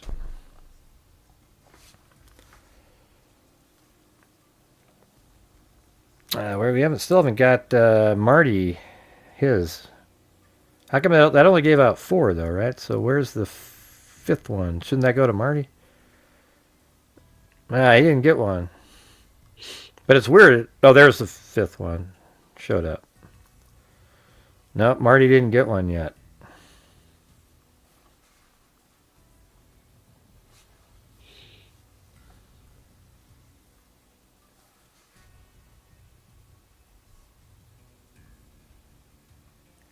So I thought this was kind of interesting. Like the facts of Bundy in Oregon. Timeline. Ted Bundy knows. That's not a Volkswagen Bug, of course, but it said, before his execution, Bundy confessed to committing around 30 murders across 7 states, including 2 victims in Oregon.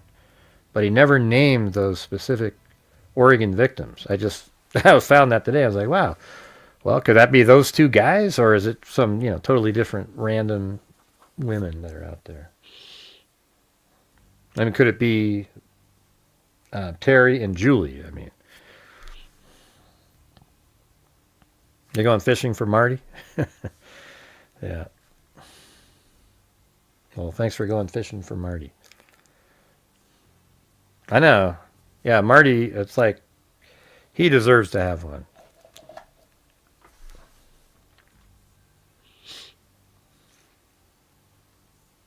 Oh, shit. Well, looks like Chris O'Connell went fishing for Marty. Come on, get in there. Ah, shit.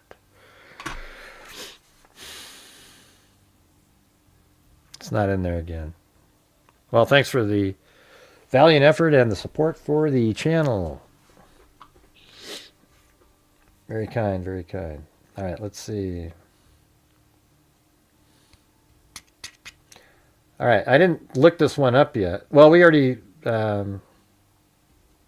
already covered Janet Shanahan. That one was kind of weird too. Had a similar feel to it though. Let me see if I can find it in this old. Uh-oh, not sure what I just clicked on. Oh, there it is. Yeah, the song's still open there. The one I just played a minute ago.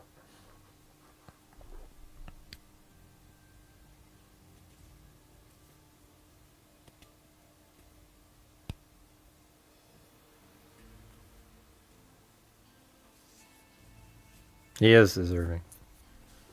I wish I had the ability to give, specific people. They should give you like 5. Like you can give out 5 of them a month to specific. What the heck? Come on. Come on.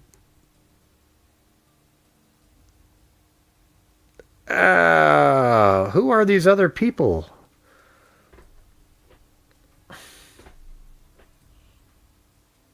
He's not in there. I'm sorry. I don't know. That doesn't make any sense. Well, anyways, thank you again for definitely help support the channel at the same time. Yeah, I know that he never killed a man, but maybe he did, I mean, that's what he doesn't. He's not going to say if he killed a man or not. Yeah, the look didn't sound right either. But I'm just saying. I thought it was kind of weird. She sort of looks like his type, but if she has brown hair, I don't know if he's blonde. She has blonde. Yeah, I already said that. I already said that thing about the hair. Yeah. All right, let's see.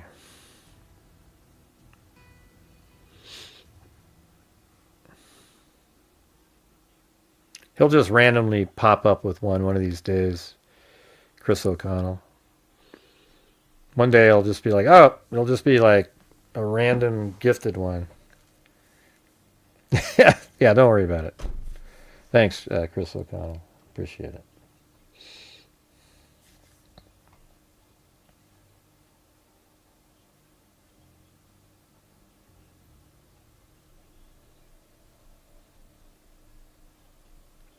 Why don't we get some other people to try to do some gifted memberships? Let's see if we can get them.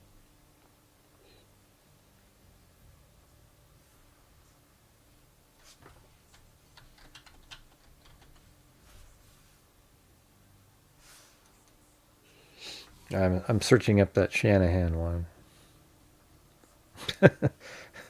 Well, thanks, Chris O'Connell. See? Okay. We need more love from other people too. You know, we're doing so many great things. Our 3 scholarships are just now being, I guess, Bold sort of vets them, make sure that the people that we chose are good. So they're getting theirs.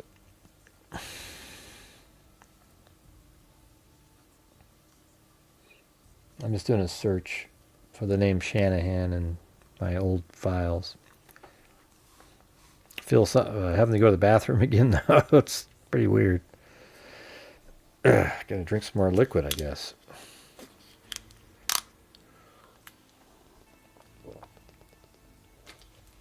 Oh, there it is. I found it. My old folder. Look at that. Right there. Let's see if we can, if it seems similar at all. There's a strangler in this one. Yeah, she was strangled and beaten, right? In this other one. Police here Thursday were, and by the way, what's the date on let's see. 2022 I did this. June 10th, 2022, so over 4 years ago. The dead woman was identified as Mrs. Christopher J. So she was married too. Don't you find that interesting? I mean, just that element. Of 746 East 19th Avenue, Eugene. Her body was found in the trunk of the family car by police who had been summoned to investigate a supposed traffic accident after the car was spotted in a ditch in West Eugene. A couple reportedly found the body just minutes ahead of police. They were seen to approach the car about 9:40 a.m. Wednesday and open the trunk. Earl Albert, employee at the Eugene Stud and Veneer Inc. across the street from where the car was found, reported that the man yelled, "Oh no," when he looked in, I'm sure it sounded better than what I just did.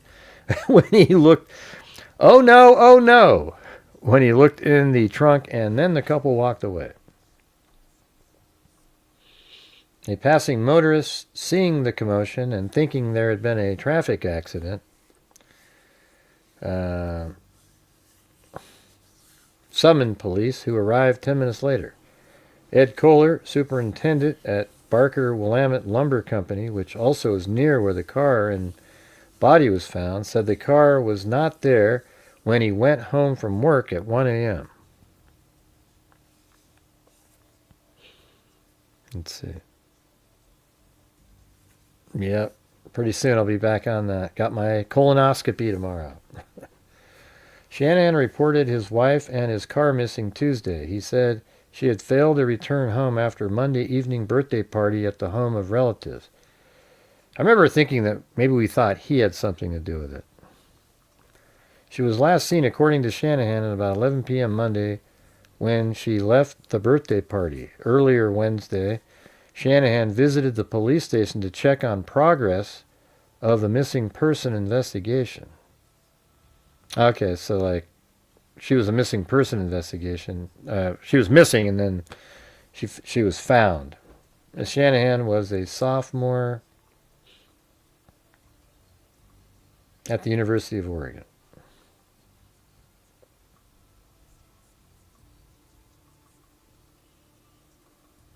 I'm trying to see if I feel like these are related.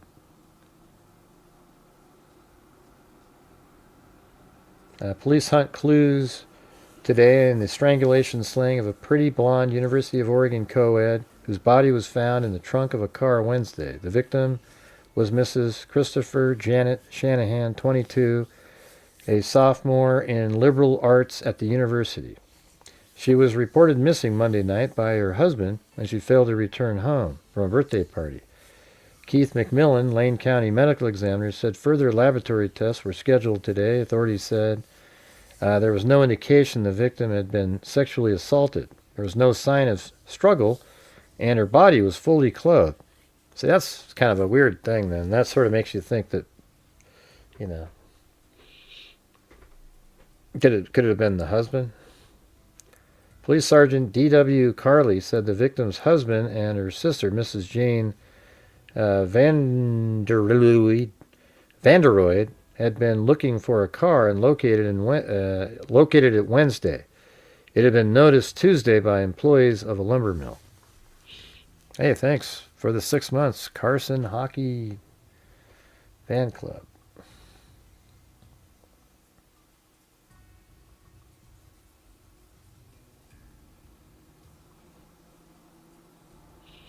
Yeah, so she failed to return home from a birthday party, and then the party was held at the home of her sister, Mrs. Jane Vanderoyd, at 1328 Rutledge Street.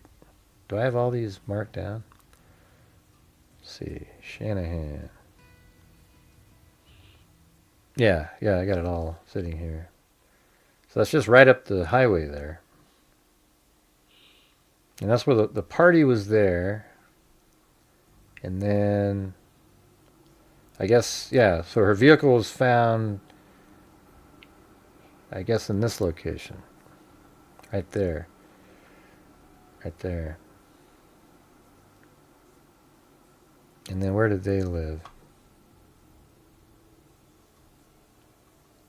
So Janet she was supposed to go here. Okay, so I guess what we could look at is, here's where the party was, and then she was supposed to drive home to here, but instead of ever making it there, the vehicle was found right there. And she's in the trunk of the car and strangled.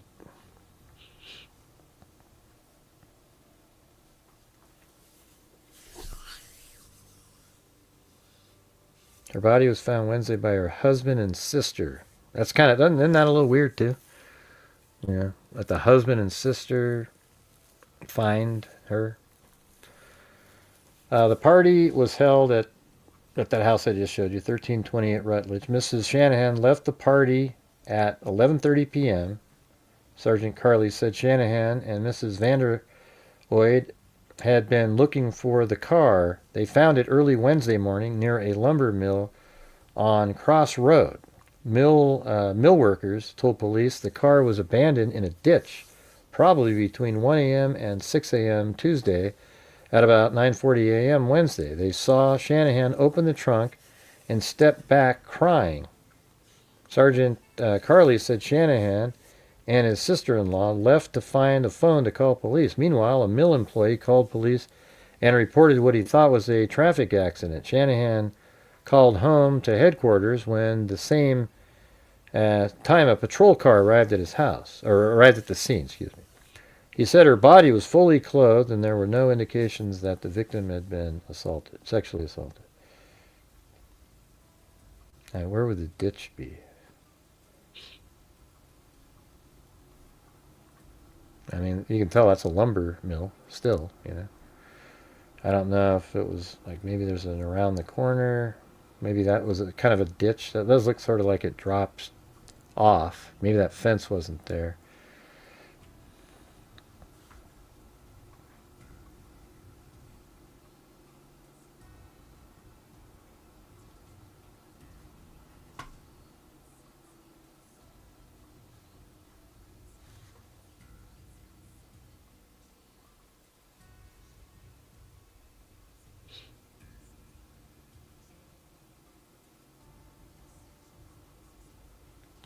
Detectives said they needed help in tracing her movements between 11:30 p.m. Monday and 7 a.m.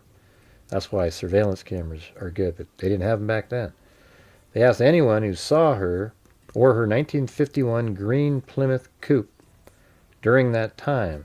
Funeral services for Mrs. Shanahan are scheduled for Saturday morning. Authorities declined to speculate on a motive for the slaying.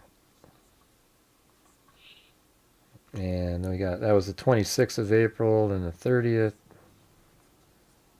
And then, obviously, nothing. It stalled out. See? Kind of makes you wonder if that's that same person, because that one stalled out too. And it's kind of a similar-ish, married woman. I wonder what and she had blonde hair also, just like the other one. What do you guys think of that? This one's probably more likely. It's probably not, I just threw the Bundy thing in there because it was like, you always think of Bundy when there's a killing near a college back in those days. A co-ed, and we're in the right states. Like, this is where he was. A co-ed whose body was found in the trunk of a car by her husband apparently was strangled. District Attorney John Leahy of the... Let me see, make sure this is... Yes, May 2nd. Her husband, Christopher, 22, had reported his wife, also 22, missing on Tuesday. He and her sister, Mrs. Jane Vanderlood, had searched for Mrs. Shanahan almost continuously since. On Wednesday, the couple found the car in a ditch in West Eugene. Earl Albert, employee of Eugene Stud and Veneer, Inc., said he saw the couple approach the car. Yeah, that's all similar. She and her husband were married last May. Okay, and then we go all the way to May 20th, about a month later. Hints, okay. All right, what's he hinting? Let's see what he's hinting at here. Lane County District Attorney John Leahy said today there may be a connection between the strangulation death of Janet Lynn Shanahan in Eugene and the slaying of two girls, maybe those are the ones Bundy did, whose bodies were found in Long Tom River near Corvallis. That actually, those could be the two, right? Because wasn't he in Corvallis? Isn't Corvallis? Let's see. Hold on a second. Did Bundy kill anyone in... Let's see. Ted Bundy abducted Oregon State University student Roberta Kathleen Parks from the Corvallis campus, but he murdered her elsewhere. Wow. So how do we know these two aren't one of his, right? I don't know if he was there in 69 though. But he did say he killed two, right, didn't he?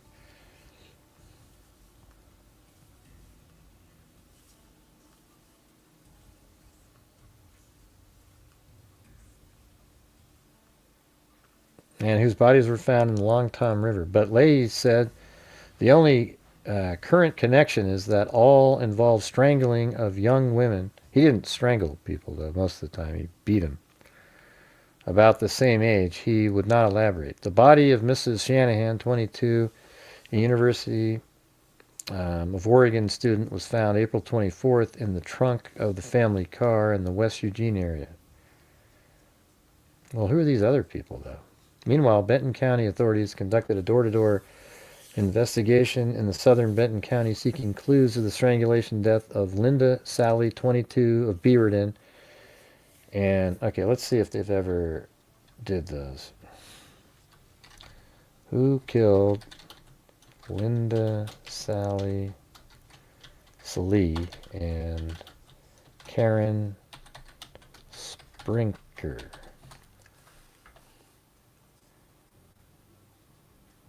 Jerome, okay, they got, oh, wow. Isn't that a serial killer? Jerome Brudos killed Linda Sally and Karen Sprinkler. The killer, Jerome Brudos, known as the shoe... Oh, we did that one. So it was a serial killer. We covered that one. That was a crazy freaking case. Remember that one? The shoe fetish slayer. And remember that? It was just wild. And he had like a special room in his house that wouldn't let his mom... or his wife see, That was a crazy one. Let me see. I think I have that in here. Yeah. Is it Jerry? Yeah, Jerome Jerry Brudos right there. Got it. And so it's so crazy. He just lived right over here. Brudos. And then there's these... And there was a couple girls that were killed in a river. Remember that one? Yeah, it's hard to remember all the details. It was so long ago.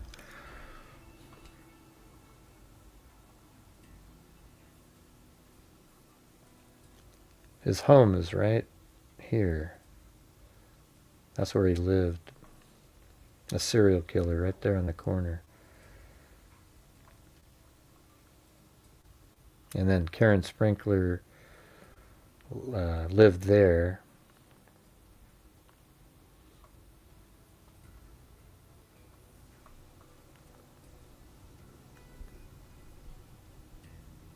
Full tag of what?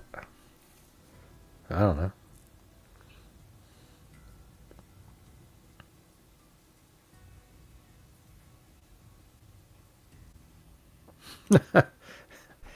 Yeah. That would be funny to watch them fishing.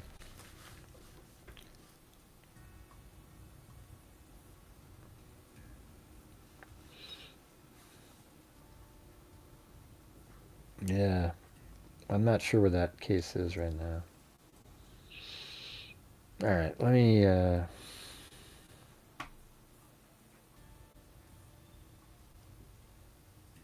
October. See if there's anything new. Probes of 8 unsolved slaying. Yeah, so now there's like a 2-year rash of at least 8 unsolved murders has placed serious strain on local law enforcement.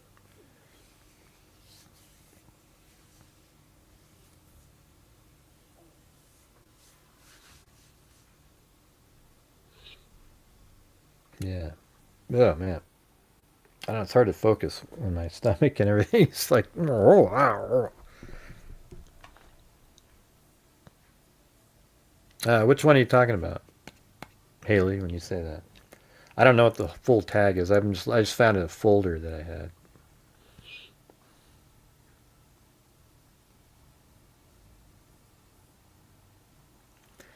All right. Well, guess what? I'm going to switch over to... I know it's kind of early, but I'm going to switch over to music now. All right? Because I got to go use the restroom. And you can just listen to music.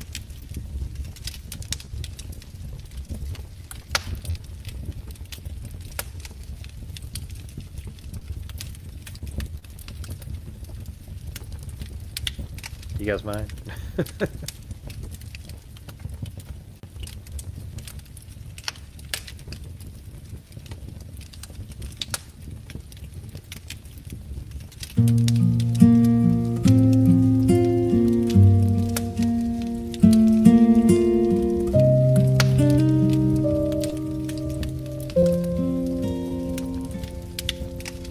Night breeze on the windowsill. I count the stars like faces I can't touch.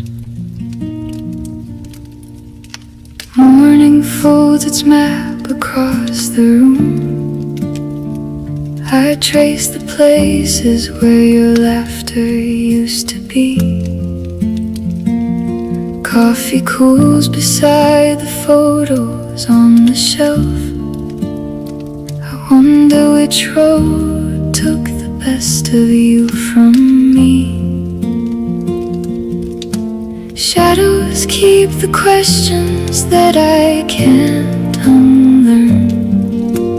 Echoes hold the stories I still hate to earn. I find it wise to find the time to know and to feel their love and to glow. I find it wise to find the time to know and to feel their love and to glow.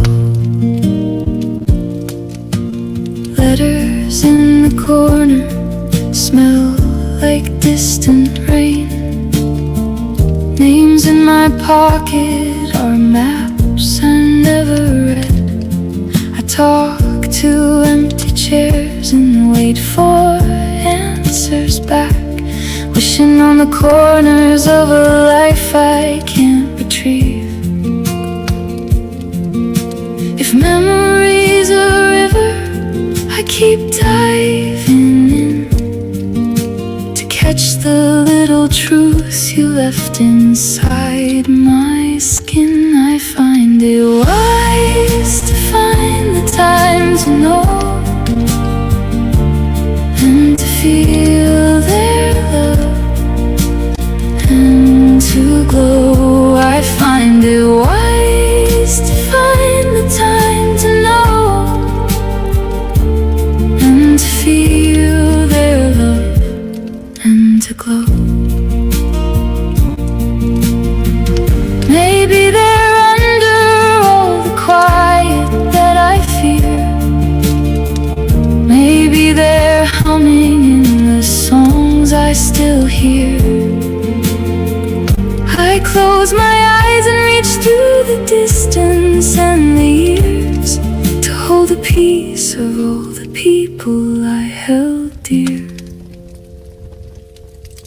Softly I call their names into the night, fingers on the map, trying to bring them into light. I find it wise to find the time to know and to feel their love and to glow. I find it wise to find the time to know and to feel their love and to glow. Night breeze on the windowsill, I leave the light on, hoping somewhere someone feels the same and keeps me on.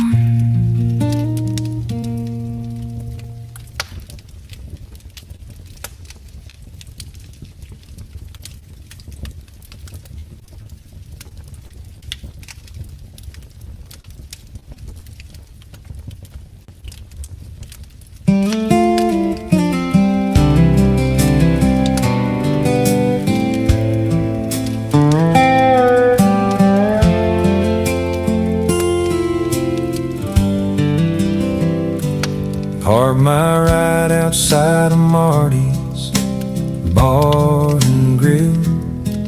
Woke up to a tow truck and a sky gone still. She said her name was over when the jukebox fell, left with a suitcase and a cigarette shell. I lost my car at Marty's, lost my girl and my pride,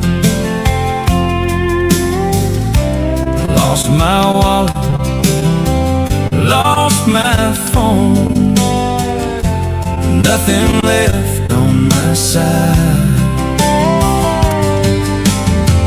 Lost every game of pool, and my luck ran out like a bell. Lost more than I wanted, but I found Jesus in that Wisconsin jail cell. Tried to catch a memory at the corner of the bar, missed every crooked shot, left my heart on the felt scar. Friends were half smiling, the night felt thin as a thread. Stumbled into trouble with a head full of lead. I lost my car at Marty's, lost my girl and my pride, lost my wallet, lost my phone, nothing left on my side. Lost every game of pool, and my luck rang like a bell. Lost more than I wanted, but I found Jesus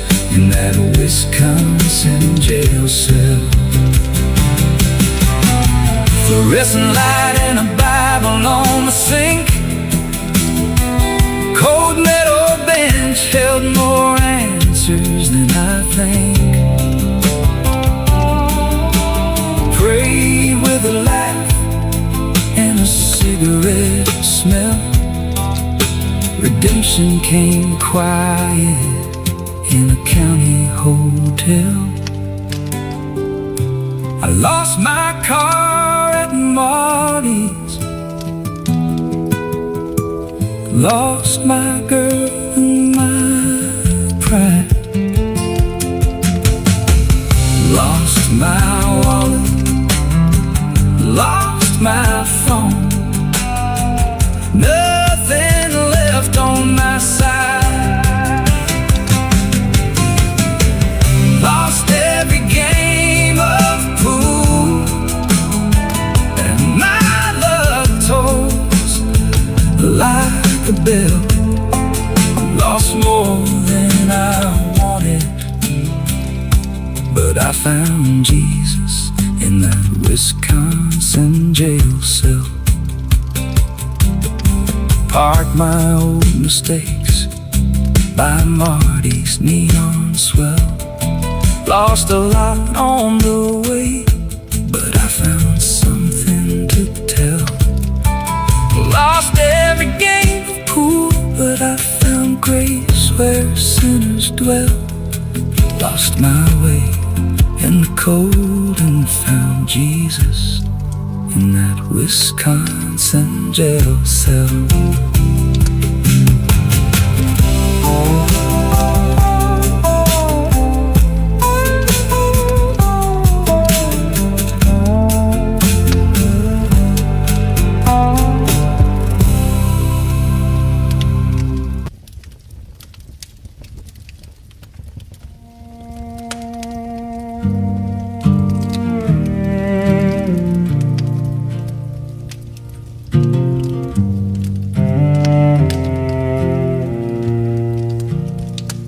Never brought home trophies, never crossed the line in first, never had much money, and I've damn sure known the worst.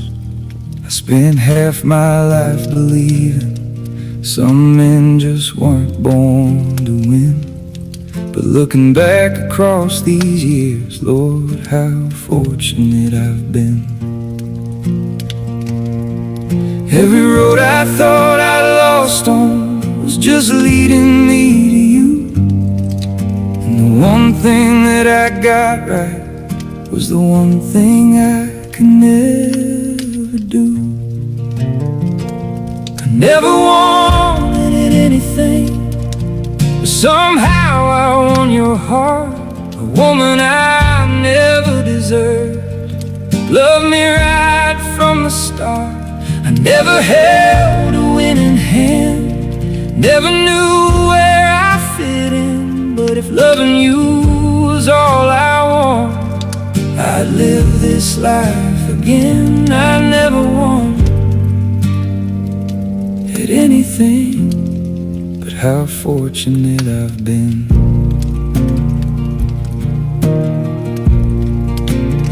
You saw something worth believing I couldn't see it there.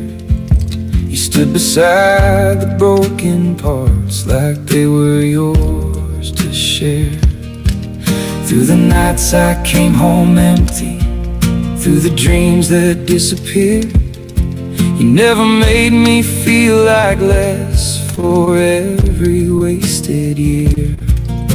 I don't know what you saw in me, but thank God you saw it then. I found more than I was looking for when you let me in. I never wanted anything, but somehow I won your heart.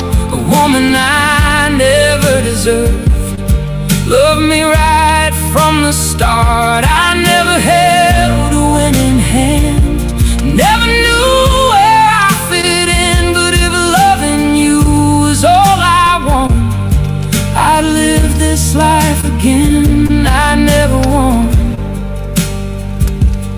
anything, but how fortunate I've been. Someday the lights will all go quiet, they'll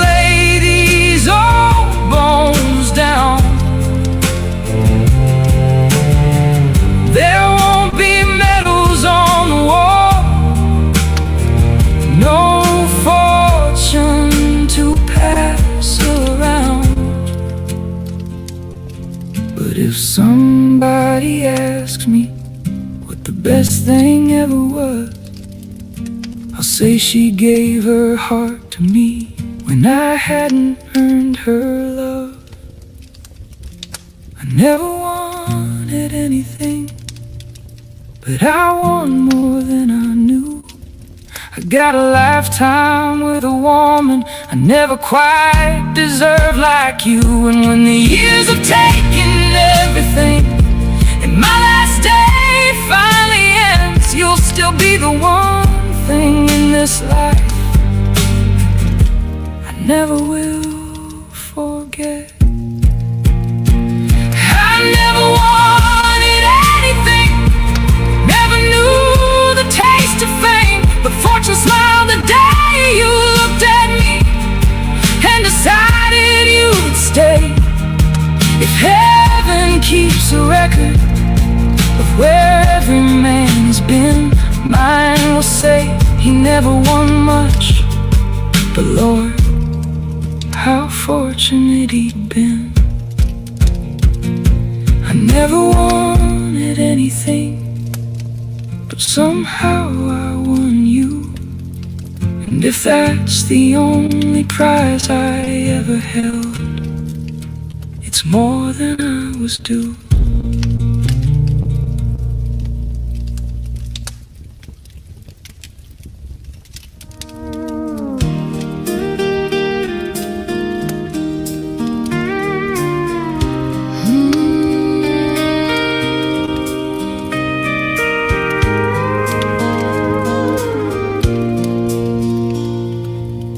I went to Vegas once to watch him race.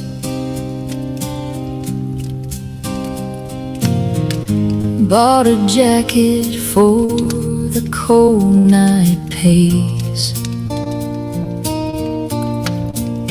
Wore it once and last month I gave it away to a church clothing drive on a Sunday. Marty, I waited in line for hours for Tony's name.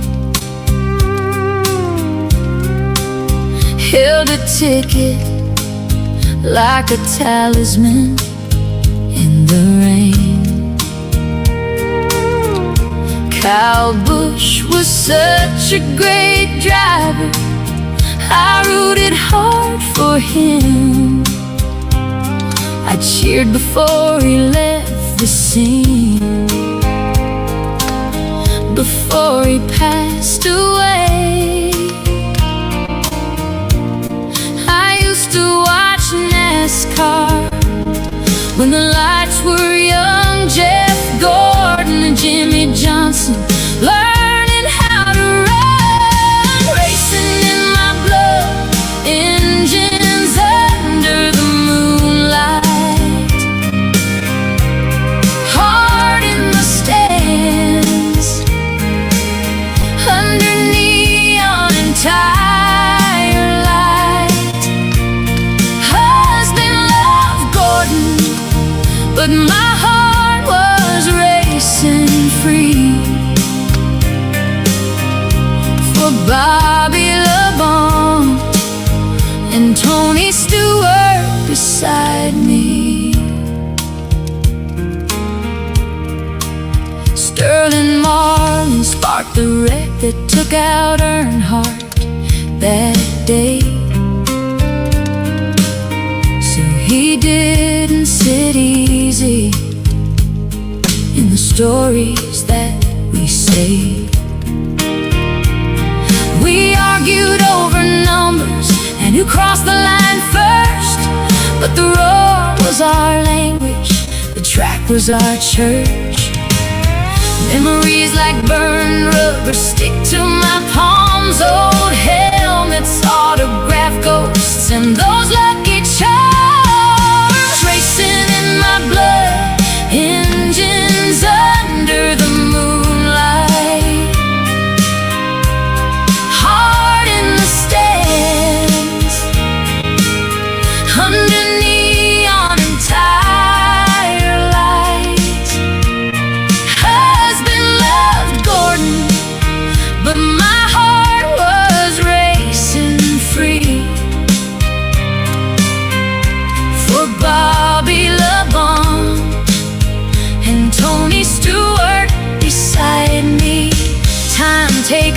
pockets and the faces in the crowd. It turns loud cheers to echoes when the lights go down. But I keep that ticket folded, tucked into my coat, a map of where my heart is gone, the roads I used to know. Smell of gasoline and the hum before the start, vinyl seats and heartbeat, a rhythm in my heart, racing in my blood, engines under the moonlight, heart in the stands,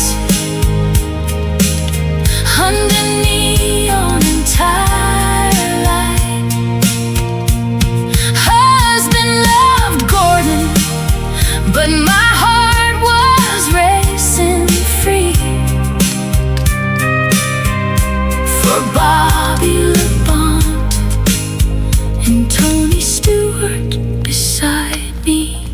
I went to Vegas once to watch him race. Thanks, Wild Bill.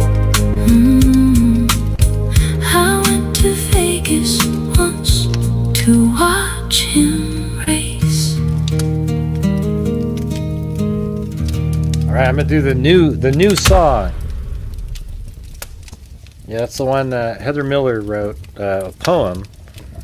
She was just an amazing writer, just writer in general, and then wrote some poems, and then she sent one on my phone, and I put it out into the program, put in the type of singer and all that kind of stuff. And what are you talking about, Lori? Jesus. So it's got a let's see. Yeah, it's really sad. But it's also like it's so pretty too at the same time. It's hard to explain. I've listened to it like 20 times, and I just made it today. It's not none of my words or anything. It's not even AI words. Every single word was written by her in the exact order. There's no chorus. There's no anything. It's just, I don't know, man. It's really good.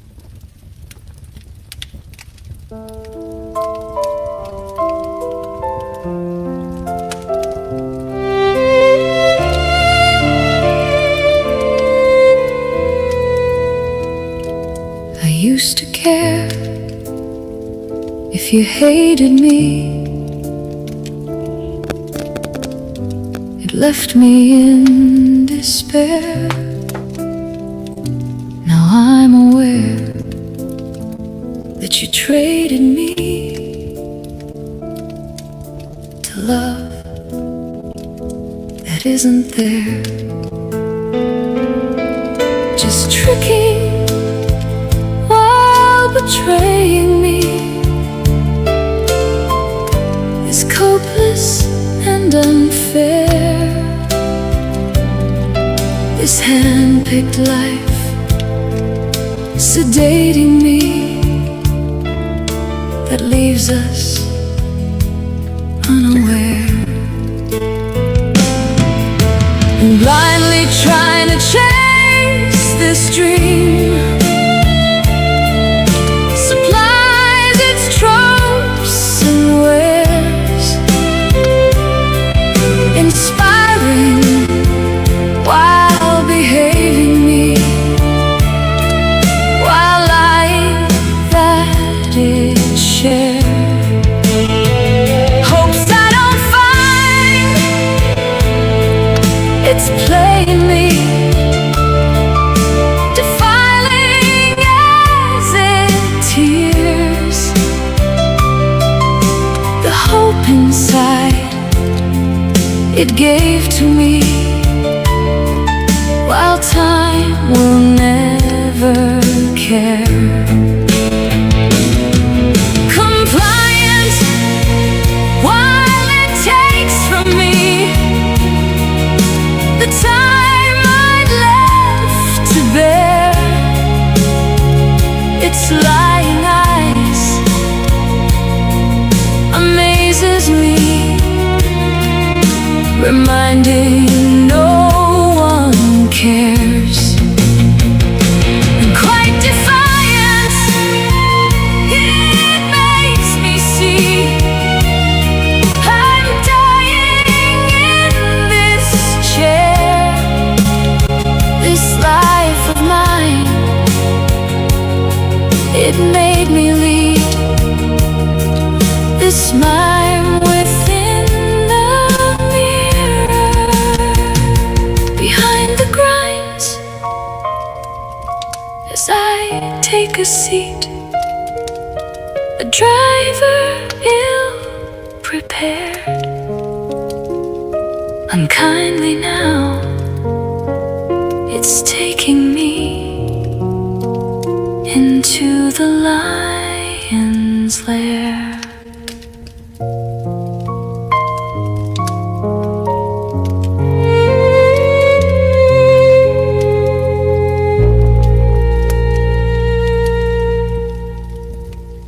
Man, I just think that's so good. Like, if that was on the radio, that would just be...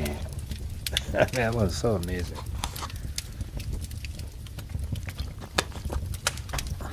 Let's see.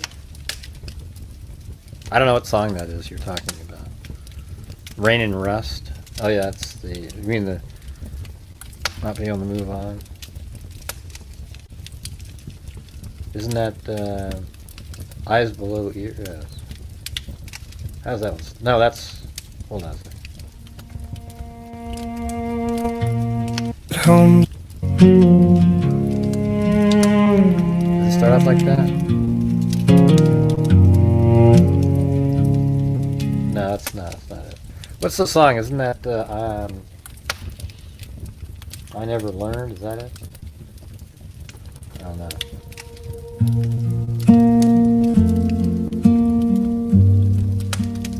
Yeah. That's it.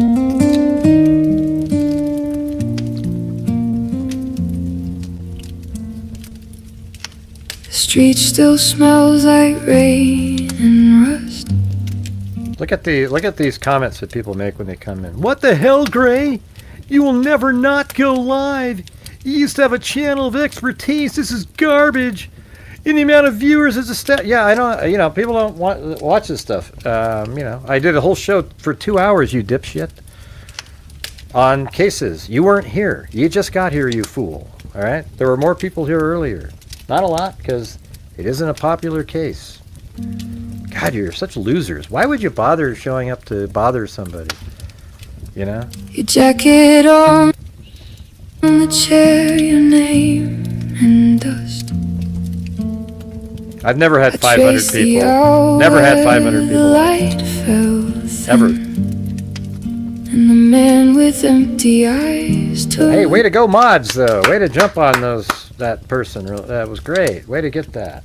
the shape of him. No, I never had 500. A night's It was fold rare. under the weight of the white. I wake with your breath and the echo of lies. There's a knot in my throat I can't untie. I never learned to let you go. Hey, mods, are you guys even paying attention tonight, or is this just like you're just doing your? What the hell are you guys doing? My God, it's just. I have to sit there and like monitor that element. I mean, it's obviously a troll. Yeah, whenever I do the music portion, we always go down to way less people. And also, when you're doing a show when none of the cases are popular, nobody cares, okay? That's just the truth. Now, yesterday I put... Yeah, I know, but there's more than just you in here. There's a bunch of people. They're just... screw it. Yeah. All right, everybody's doing something. Everybody's got something else.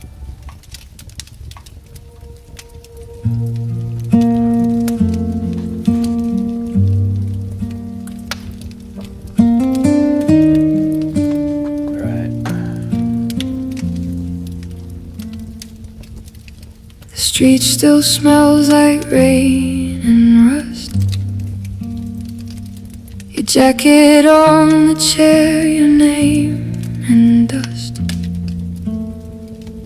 I traced the hour where the light fell thin, and the man with empty eyes took the shape of him.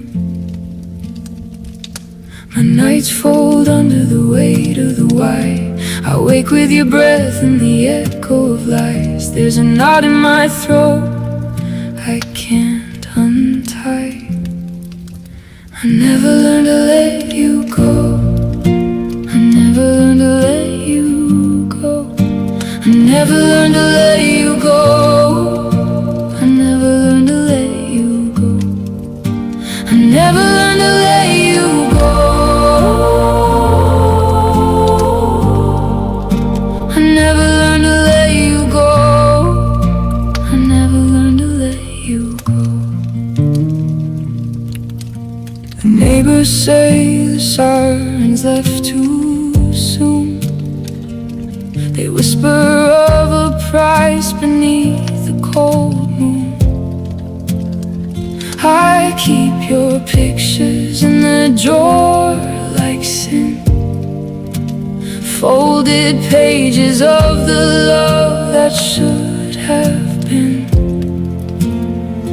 Days move around me like a room without doors. Every smile is glass that shatters on the floor. How do I breathe when my heart Good night, keeps Wild Bill. score? Thanks, Wild Bill. I never learned to let you go. I never learned to let you go. I never learned to let you go. I never learned to let you go. I never learned to let you go.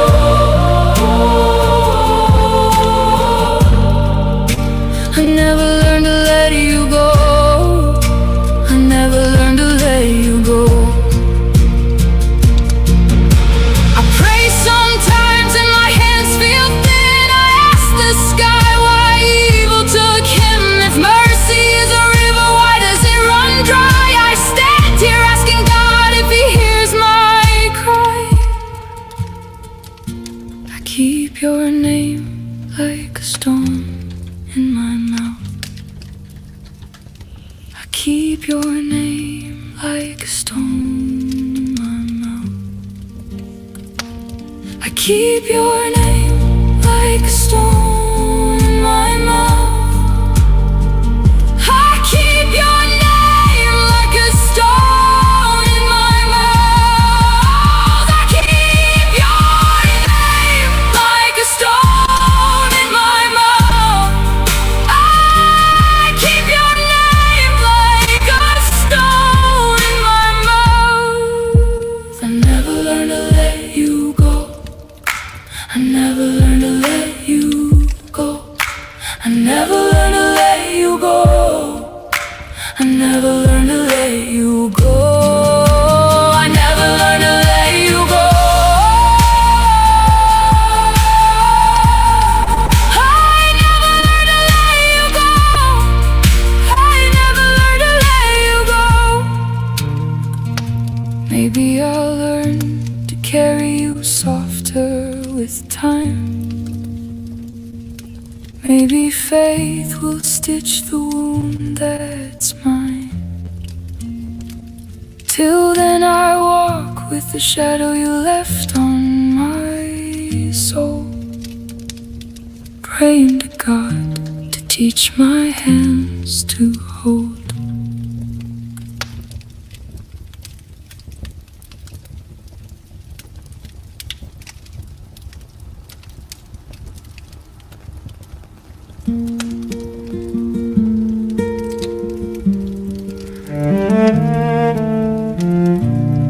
I kept my lipstick on for strangers, counting pieces of another goodbye. I walk through rooms of borrowed promises, smile through storms that weren't my own. took my light, called it their favor, left me learning how to fall alone. I built my armor out of maybes, quiet prayers under city lights. Then you came like a steady sunrise, woke the colors I had locked inside. You lift me up like an eagle, wings of gold. You carry me higher. You show me skies I forgot existed. You lift me up like an eagle.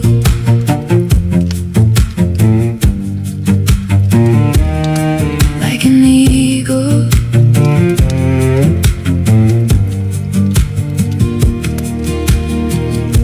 I used to measure love in footprints, trying to fit where I didn't belong. You said my name without a question, made the broken parts feel strong. No more dodging all the thunders, no more hiding from my truth. Your hands taught me to trust the weather and trust the rhythm of my youth. You lift me up like an eagle, wings of gold. You carry me higher. You show me skies I forgot existed. You lift me up like an eagle.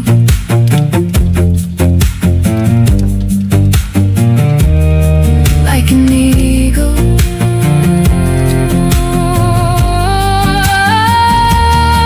I was a whisper in a crowded silence. You were the chorus that pulled me through. Now every doubt dissolves in daylight when your breath says I'm enough. I knew higher, higher. On your wings I learned to fly. Higher, higher. Leaving every broken night. You lift me up like an eagle. Wings of gold. You carry me higher. You show me skies I forgot existed. You lift me up like an eagle. Like an eagle. No more heavy anchors holding, only open blue and truth to find. You lift me up, and I am fearless. You lift me up, and you are mine.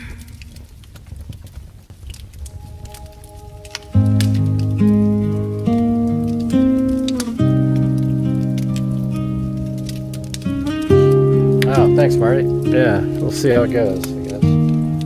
You were everything in life Hey, Chris O'Connell was in here trying to give you memberships. I'd ever She bought like 20 of them, wanna hoping, and you didn't, and it didn't work. be. You always had your way Or more than 20. to bring out the best in me. You brought me into this world, and you gave the best to me. Who did this one? I remember. And throughout the years, you loved me endlessly.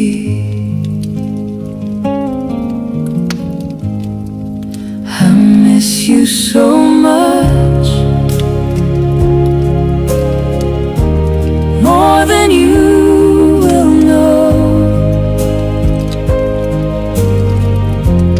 You're the part of my life that I just can't let let go. I know you're up in heaven, watching over me. You're everything in life I'd ever wanna be.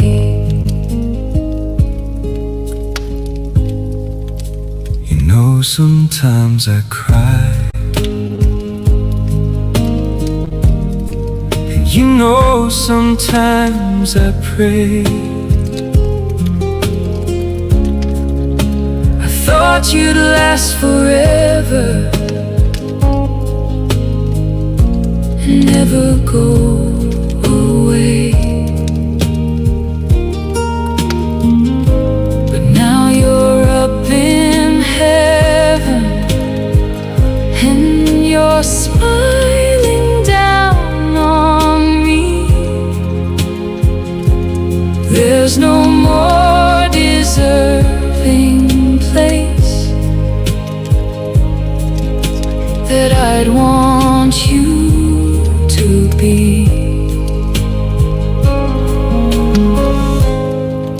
I miss you so much, more than you will know. You're the part of my life that I just can't let go. I know you're up in heaven, watching over me. You're everything in life I'd ever wanna be.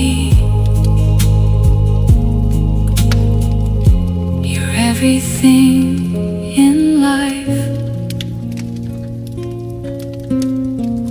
I'd ever wanna be.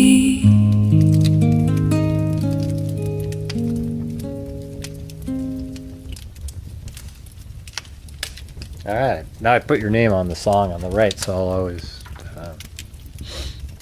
And what will be on there?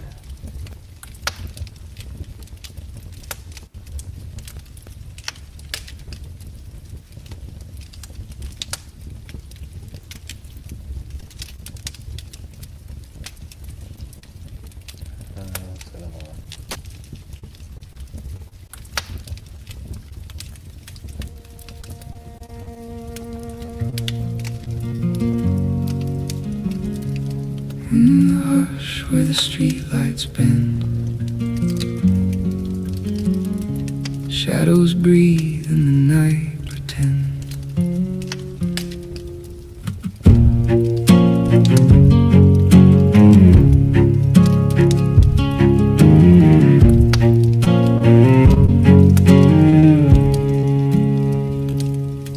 There's a whisper in the alley and a shape behind the door. Footsteps of old sorrow tracing cracks upon the floor. Faces in the corner like ghosts that never learn to leave. We keep watch with hollow lanterns, hoping morning will relieve. With all the dark in the world and winds of hate that bite, they try to seal our stories, pull the edges of the light. But the heart can be a lantern, stubborn flame against the gray. Hold the line, breathe in courage, make a promise to the day. Watch the shadows, watch the night. Monsters move where there's no light. Hold your ground, don't give away. We will fight for a brand new day. Watch the shadows, hold the flame. Monsters whisper only names. Stand together, hear the say. day.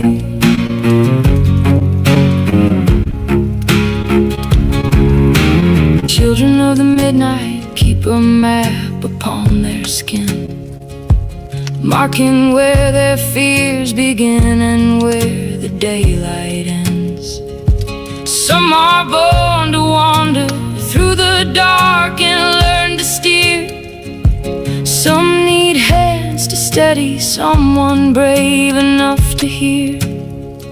When the winds of anger threaten to decide our fate, when the cold becomes a language whispering through the gate, we will answer with a heartbeat, with a stubborn, steady sway, not to break beneath their pressure, but to meet the coming day. Watch the shadows, watch the night. Monsters move where there's no light. Hold your ground, don't give away. We will fight for a brand new day. Watch the shadows, hold the flame. Monsters whisper only names. Stand together, hear the say. Courage calls us to the day.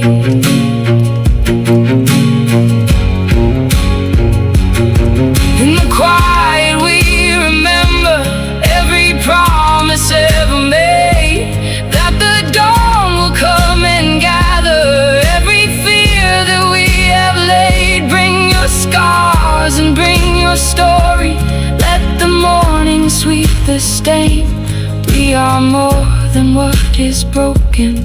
We are brave enough to change. Softly now the shadows shiver, answering the light. One breath, one step, one pulse to break the night. Watch the shadows, watch the night. Monsters move where there's no light. Hold your ground, don't give away.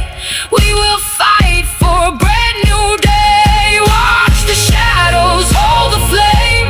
Monsters whisper only names. Stand together, hear the say.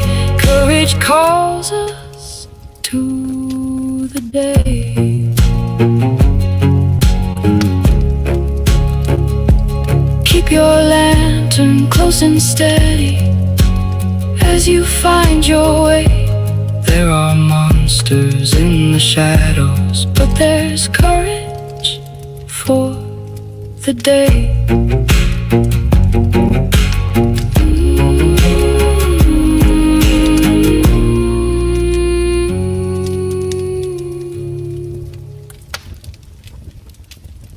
I'm gonna play the new one again. I have to hear it again. Then I'm gonna play Paper Hearts. Then I'm gonna get the hell out of here. I used to care if you hated me.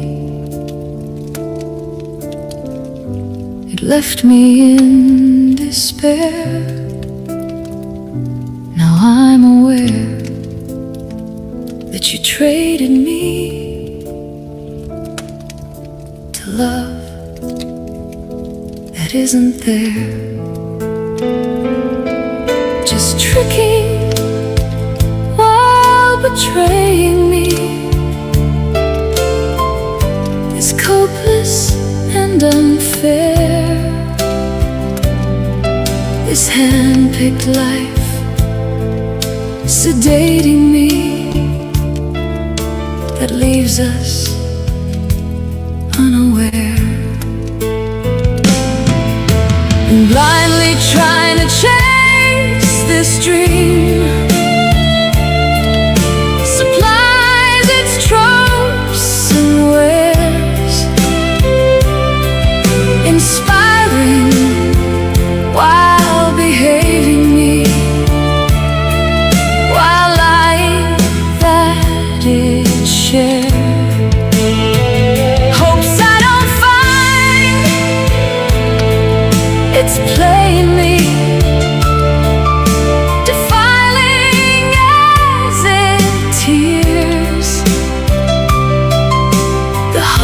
inside. It gave to me, while time will never care. Compliant, while it takes from me the time I'd left to bear. Its lying eyes amazes me, reminding no one cares. And quite defiant,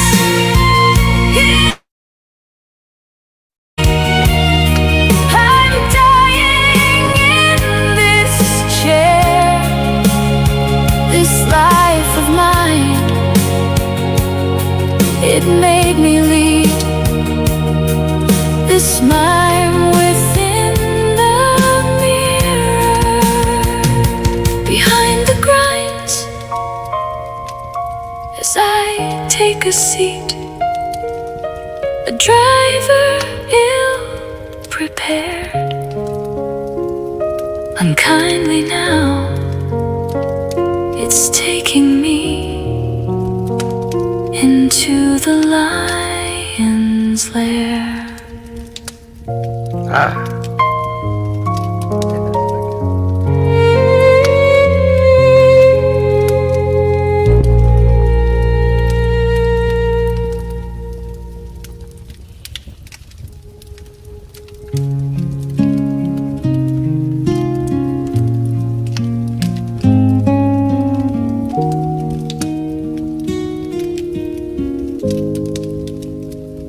I'm leaving here, so let's not split hairs. I don't belong here in the first place. Oh no, I feel I lost my way, and all this loneliness leaves me with nothing to say. All I'll do is turn around and walk away. Just walk away. Oh no. But yes, I'll think of you somewhere out there. I know I'll manage to. Even though just left me waiting. This is one of Jim's, isn't it?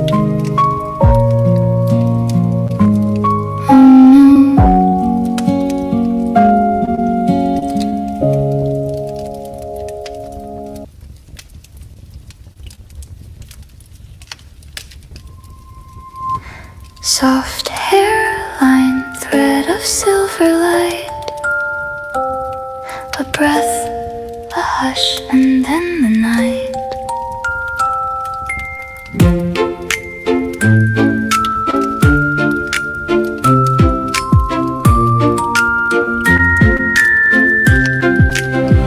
A string of paper hearts on a thin wire, trembling like a secret about to expire. Fingers fumble, the clasp slips free. One by one they loosen, fall from me. Slow at first, like rain on glass. Tiny echoes of the life we had. Plink, plink, plunk, the hearts hit the ground. Little metal bells without a sound. Thunk, thunk, thud, the echoes roll around. A string of hearts hitting the ground. They kiss the pavement in a scattered line. Crimson confetti, a low design. Each small throb, a syllable of pain. We built our music from the broken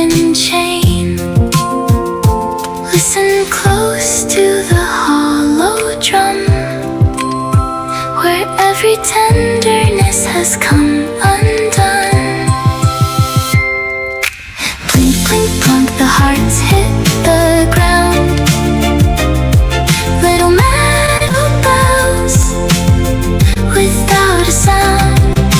Thunk, thunk, thud, the echoes roll around.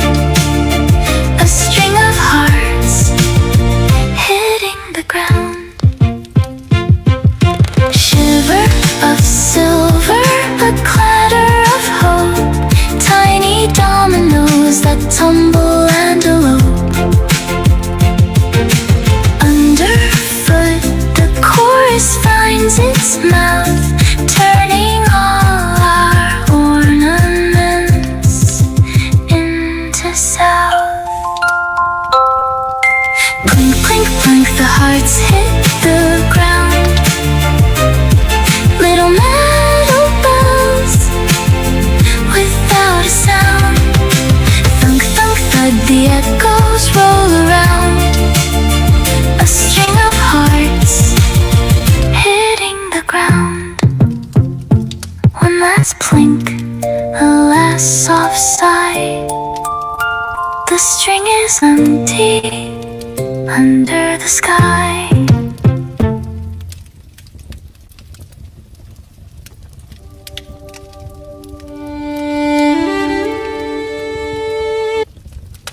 Before I play that one, I'm just gonna say thank you to, you got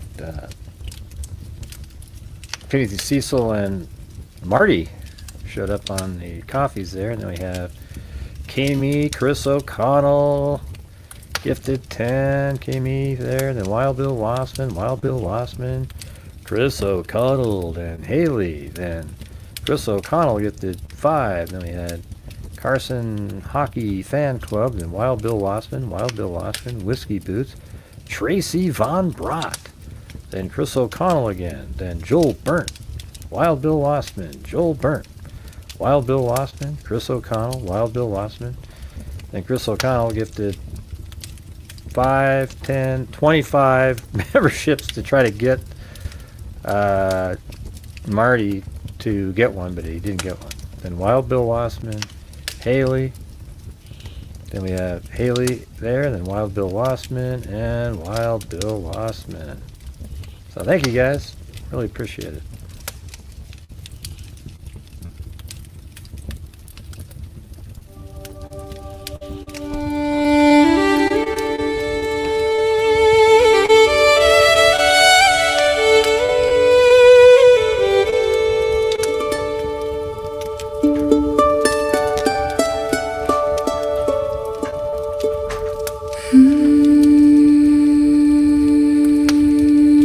Threads the pines like an old lullaby. Dew on my boots and the world falls away.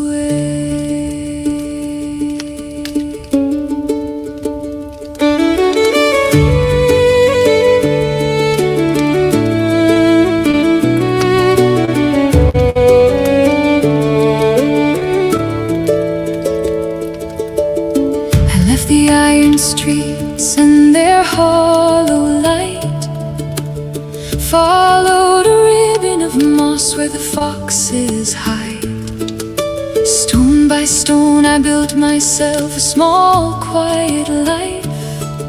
Smoke from the chimney writes peace into the sky.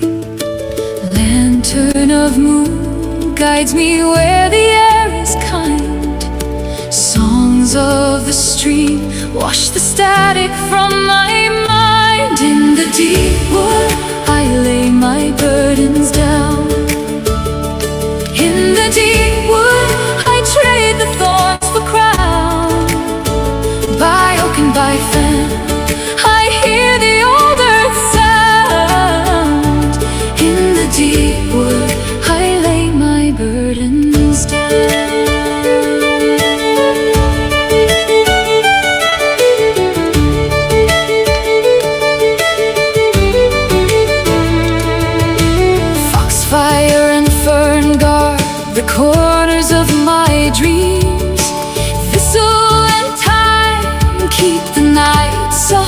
and green, far from the sirens and the cold glass lights.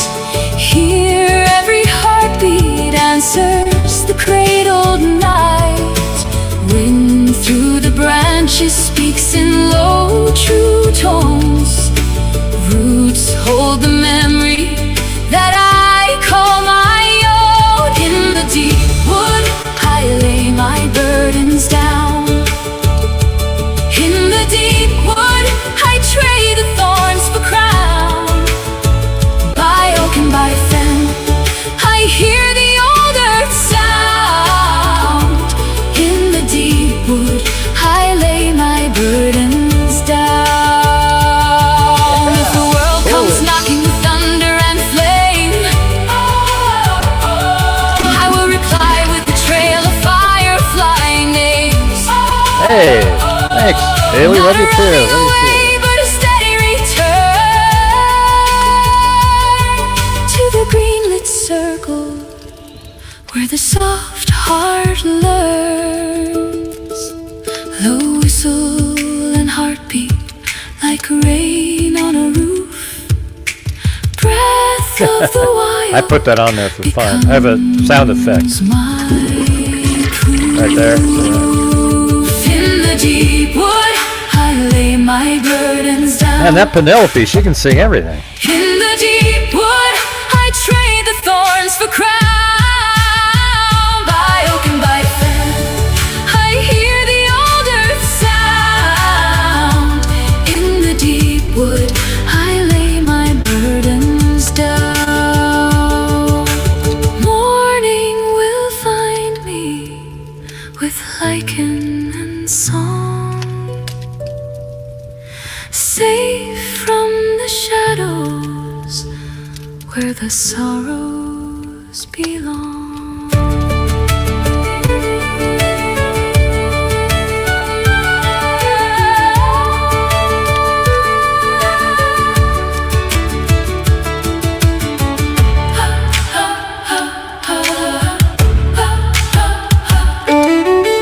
I've got Phyllis' song up there. It's alright. My stomach.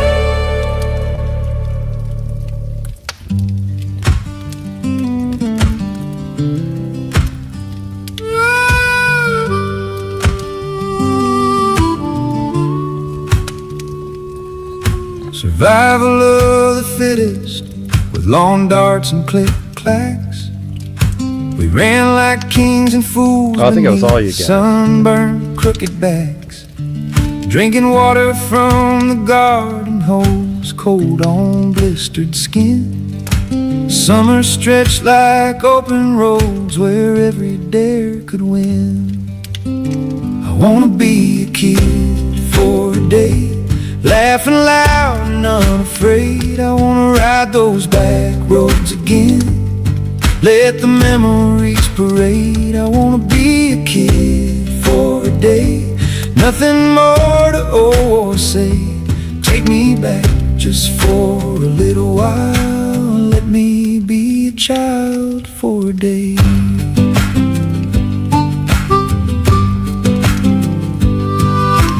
Riding in the back of pickup trucks, wind braided through our hair. No seat belts, just a chorus of whoops and spitball stares. 8 of us in the station wagon, afraid of summer noise. Dad's rifles leaning quiet in the corner. We were reckless girls and boys, but on our sneakers, pockets full of marbles and dares. Fireflies in mason jars, mama calling from the porch chair. I wanna be a kid for a day, laughing loud and unafraid. I wanna ride those back roads again, let the memories parade. I wanna be a kid for a day, nothing more to owe or say. Take me back just for a little while, let me be a child for a day.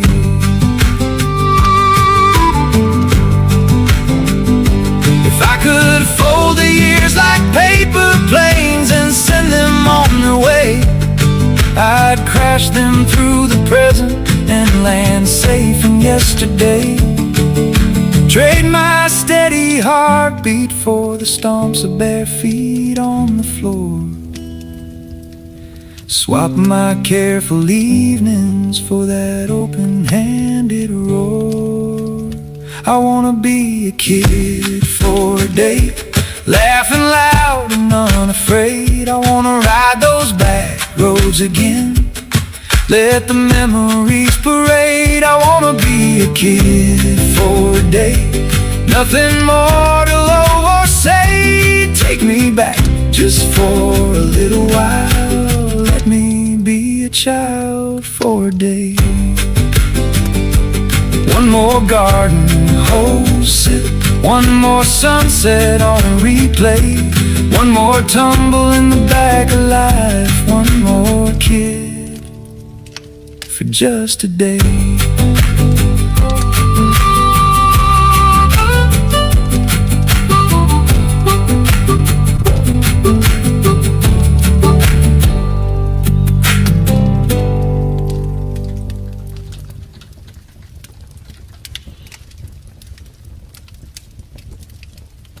Yeah, Jim can't read what I wrote, but I said I'll do it tomorrow. I was going to play this last one, this one.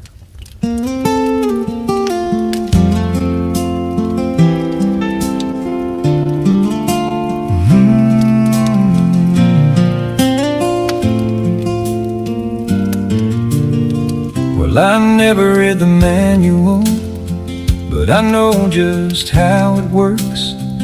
Got a barstool education and a PhD in smirks. I know he can't see me. I can tell you how to fix I just said that. though I've never fixed one. That's why I said yet. it out loud. And the less I know about it, the more certain that I get. I lean back like a professor, like I've thought the whole thing through. Then I say, now here's the problem, like nobody ever knew. Let me explain it to you, nice and slow like I always do.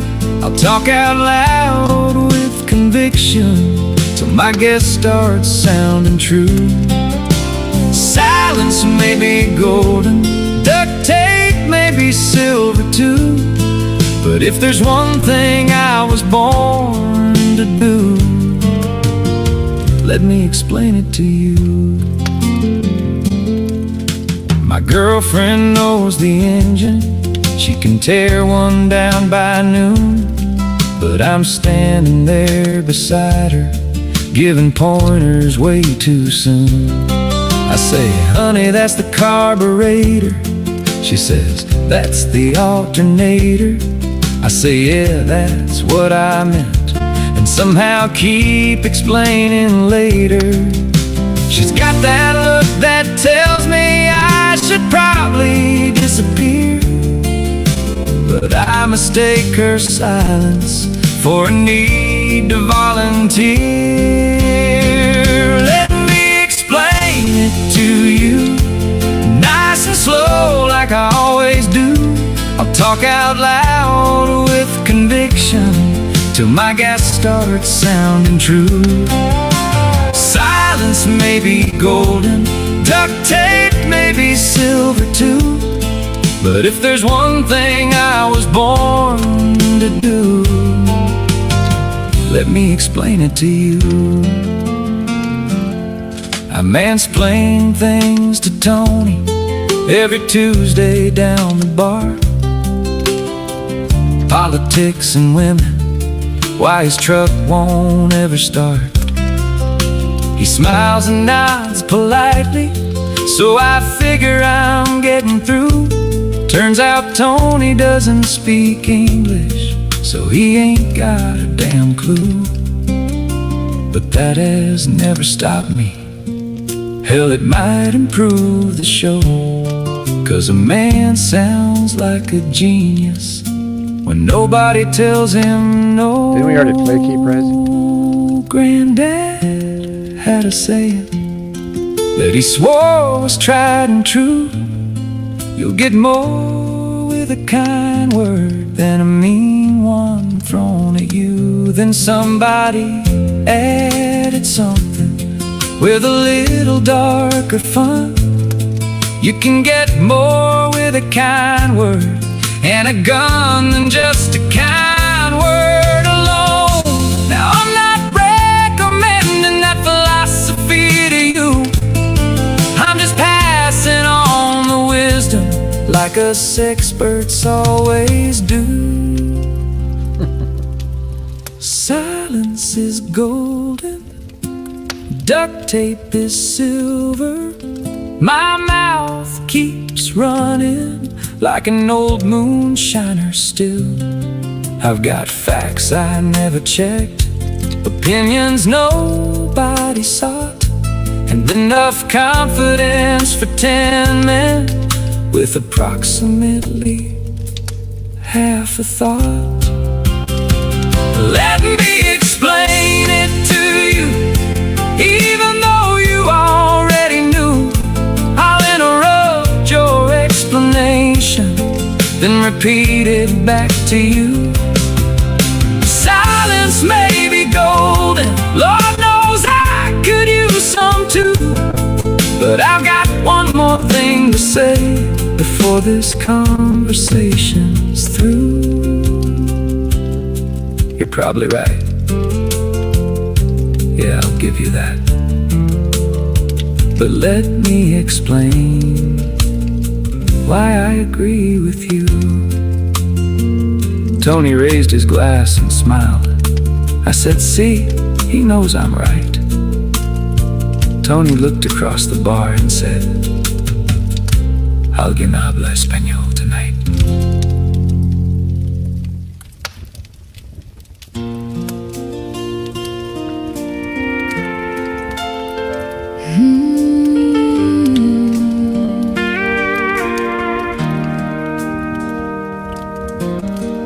Woke up to thunder, writing lines on my roof. Quiet promise humming under the roof. There are nights the world feels built of glass, curveballs coming faster than I can pass. I taste the dust, I taste the fight. Still I find small reasons to stand in the light. Hands bruised but reaching for the dawn. Every step a prayer, every breath a song. I fold my fear into a hopeful prayer. Tell the dark that I am still standing here. We keep rising through the storm and the flame. We keep claiming every broken name. Hold on, hold strong, there's a better day. We keep walking, faith will show the way.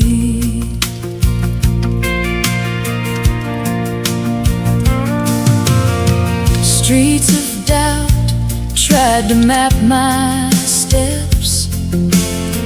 I learned to listen more than I regret. Scars like maps of where I came through.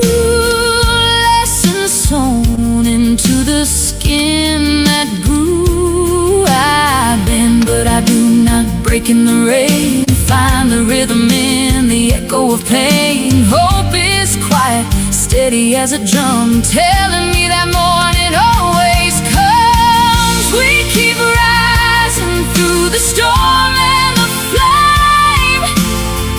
We keep claiming every broken name. Hold on, hold strong, there's a better day. We keep walking, faith will show the way. When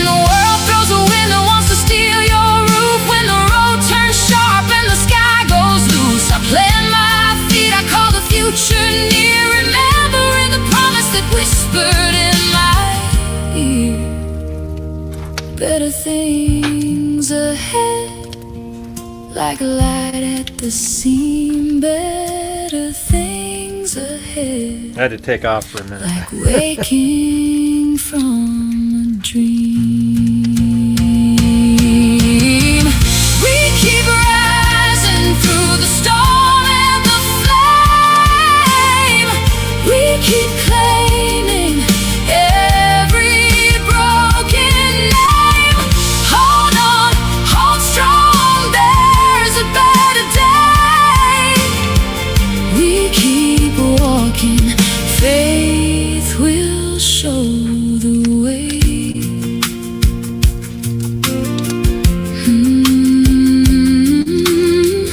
We keep walking, faith will show the way. We keep walking into a brighter day.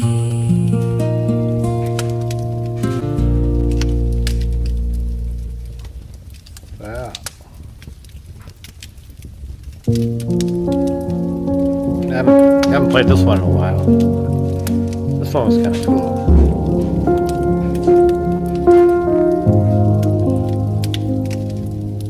Midnight streets hung with neon ghosts, sirens like distant lullabies. Footsteps echo where laughter used to live. I trace the map of the sky with tired eyes, fingers searching for something to hold. We built a lighthouse out of breath and bones. If the night asks us to fall, we'll learn to be brave in the unknown. In these scary times, hold my hand. We'll write soft songs on trembling land. In these scary times, don't let go.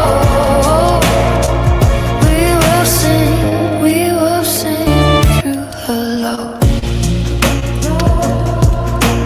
Windows glow with stories half told. A thousand screens that hum like prayer. Shadows grow tall, but the dawn remembers how our small brave hearts keep showing up. There whispered promises over the noise. We trade our fear for a trembling light. When the world forgets how to make noise, we'll be the chorus that steers the night. In these scary times, hold my hand. We'll write soft songs on trembling land. In these scary times, don't let go. We will sing through the low. There are days the sky cracks open and the rain writes names we can't pronounce. But every crack lets a small tree grow and every voice finds a way out. Just breathe, just breathe. Feel the pulse of the room. Just breathe, just breathe. We alive through the gloom. In these scary times, hold my hand. We'll write soft songs on trembling land. In these scary times, don't let go. We will sing through the low. Morning holds the edges of our fear. Scars like constellations in the skin. Still we wake and still we gather here. Singing quietly the burn.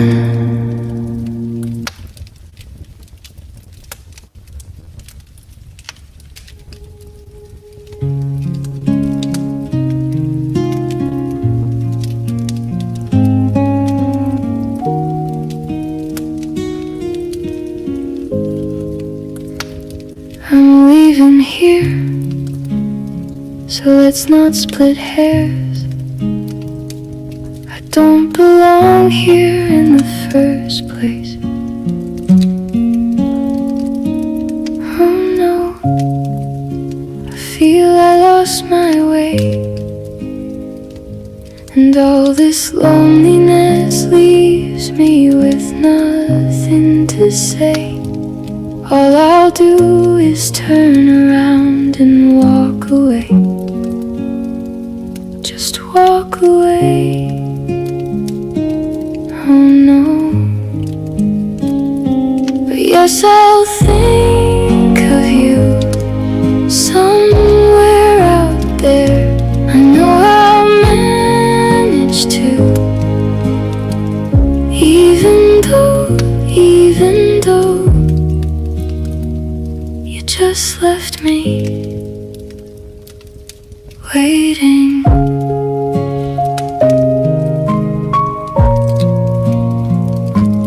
Oh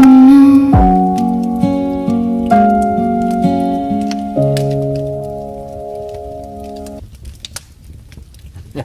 That was one that I think Jim wrote that one. Short, but it's cool.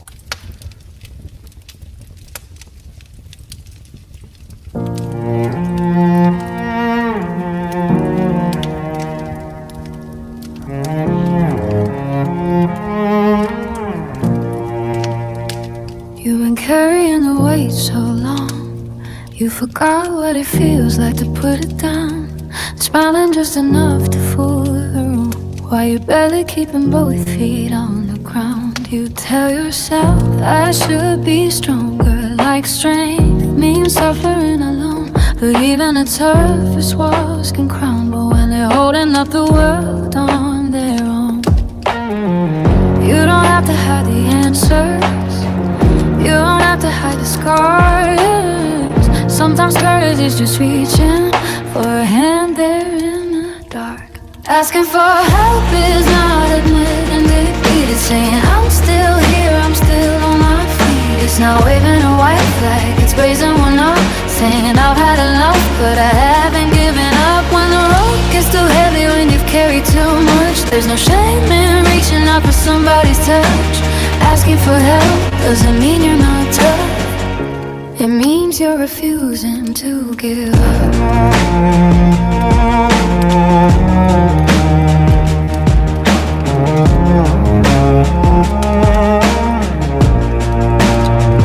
Maybe you've been fighting silent wars, nobody around you even knows.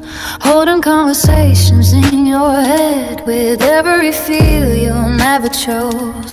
Maybe you're afraid they'll see you different. Maybe pride keeps locking every door, but the people who truly love you would rather listen and lose you to the war. You don't have to climb a mountain with your hands tied to your side. There are people who will walk there every single step beside you. Asking for help is not admitting defeat. It's saying I'm still here, I'm still on my feet. It's not waving a white flag, it's raising one up, saying I've had enough, but I haven't given up. When the road gets too heavy, when you've carried too much, there's no shame in reaching out for somebody's touch. Asking for help doesn't mean you're not tough, it means you're refusing to give up. And if somebody sends you this song because they thought of you tonight, don't mistake their words for pity, they're just trying to leave a lie. Maybe all they're really saying is you don't have to disappear. Maybe 3 small words I need help are the bravest words somebody ever hears. So call a friend, knock on the door, say what you couldn't say before. Let somebody know you're hurting, let somebody share the to wait for rock bottom. You don't have to prove you're strong. Sometimes surviving means admitting you were never meant to fight alone. Asking for help is not admitting defeat. It's choosing tomorrow when today has your fees. Now waving a white flag, it's praise you wanna say I'm tired as hell, but I haven't given up. When your heart feels too heavy, when the climb gets too rough, let somebody remind you that you are enough. Asking for help doesn't mean you want tough. That means you're refusing. You're refusing. You're refusing. You're refusing to give up. So if you know somebody fighting more than they ever let you see, past.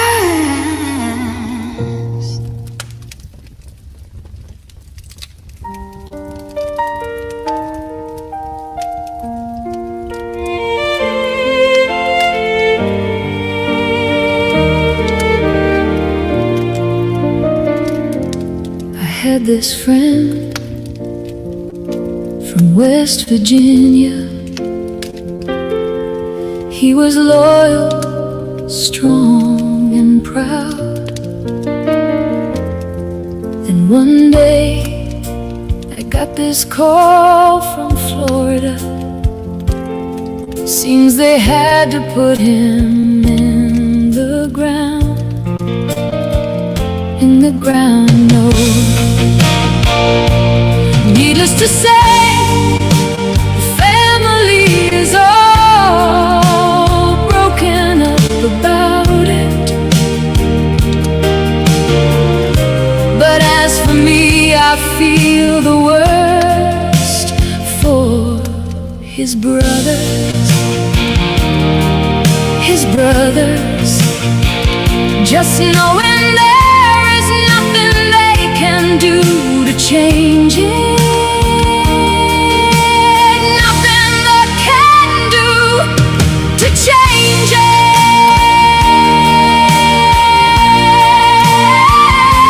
I one time drove across West Virginia.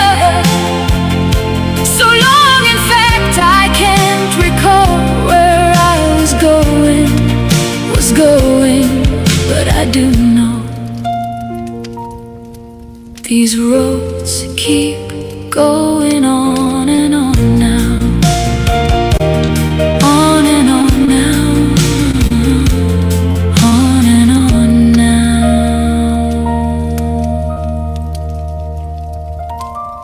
There you go, Jim. That was what? Is that the one you just sent me, or I don't know. I can't find the one you just sent. I can't find the one that you just, because the date's on it from the 11th of August. August 11th, August 11th. I don't even know how that showed up in there.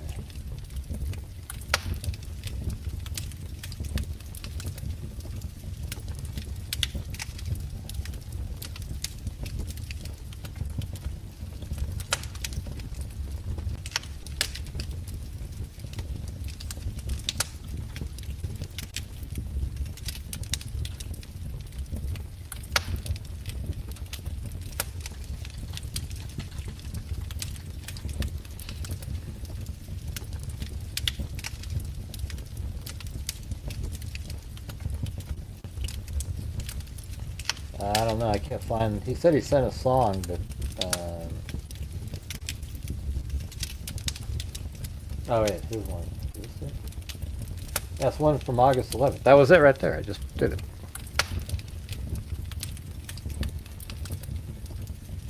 Did you get it, Jim? he didn't say anything. But anyways, that's going to do it for me, guys. Thanks for being here. We'll see you tomorrow. Who the heck knows what tomorrow will bring? Thanks, everybody. I mean, we still do all our true crime stuff, and then we do the songs. Why do people care if you do that or not? Yeah, those are his lyrics. He gave me those lyrics, and they were put in there. There was no change. We don't have 25 versions of everything. Lori. Nobody knows what you're talking about. This is what I'm always telling you that you do. You do these weird comments that are just strange. All right, so anyways, I'm going to get out of here. Thanks, everybody. See you later.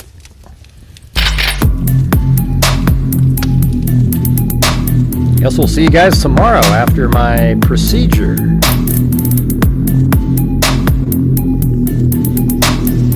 That's right.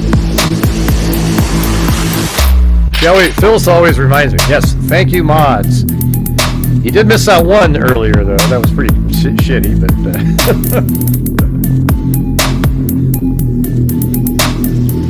Have a great evening.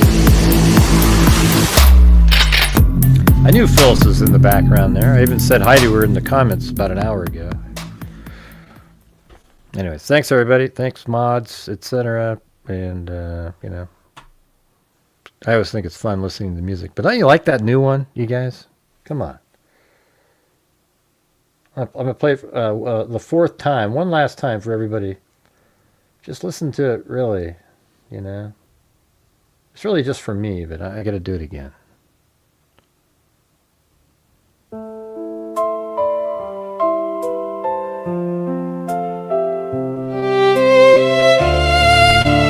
look at, here's the... I used to care if you hated me. It's like this right here, look. It left me in despair. Now I'm aware that you traded me to love that isn't there. Just tricking while betraying me is codeless and unfair. This hand-picked life sedating me that leaves us unaware and blindly trying to chase this dream supplies its tropes and wares, inspiring while behaving me, while lying that it shares. Hopes I don't find it's playing me, defiling as it tears the hope inside it gave to me, while time will never care. Compliance while it takes from me the time I'd left to bear. Its lying eyes amazes me, reminding no one cares. And quite defiant, it makes me see I'm dying in this chair. This life of mine, it made me lead this mime within the mirror, behind the grinds, as I take a seat, a driver ill prepared, unkindly now, it's taking me into the lion's lair.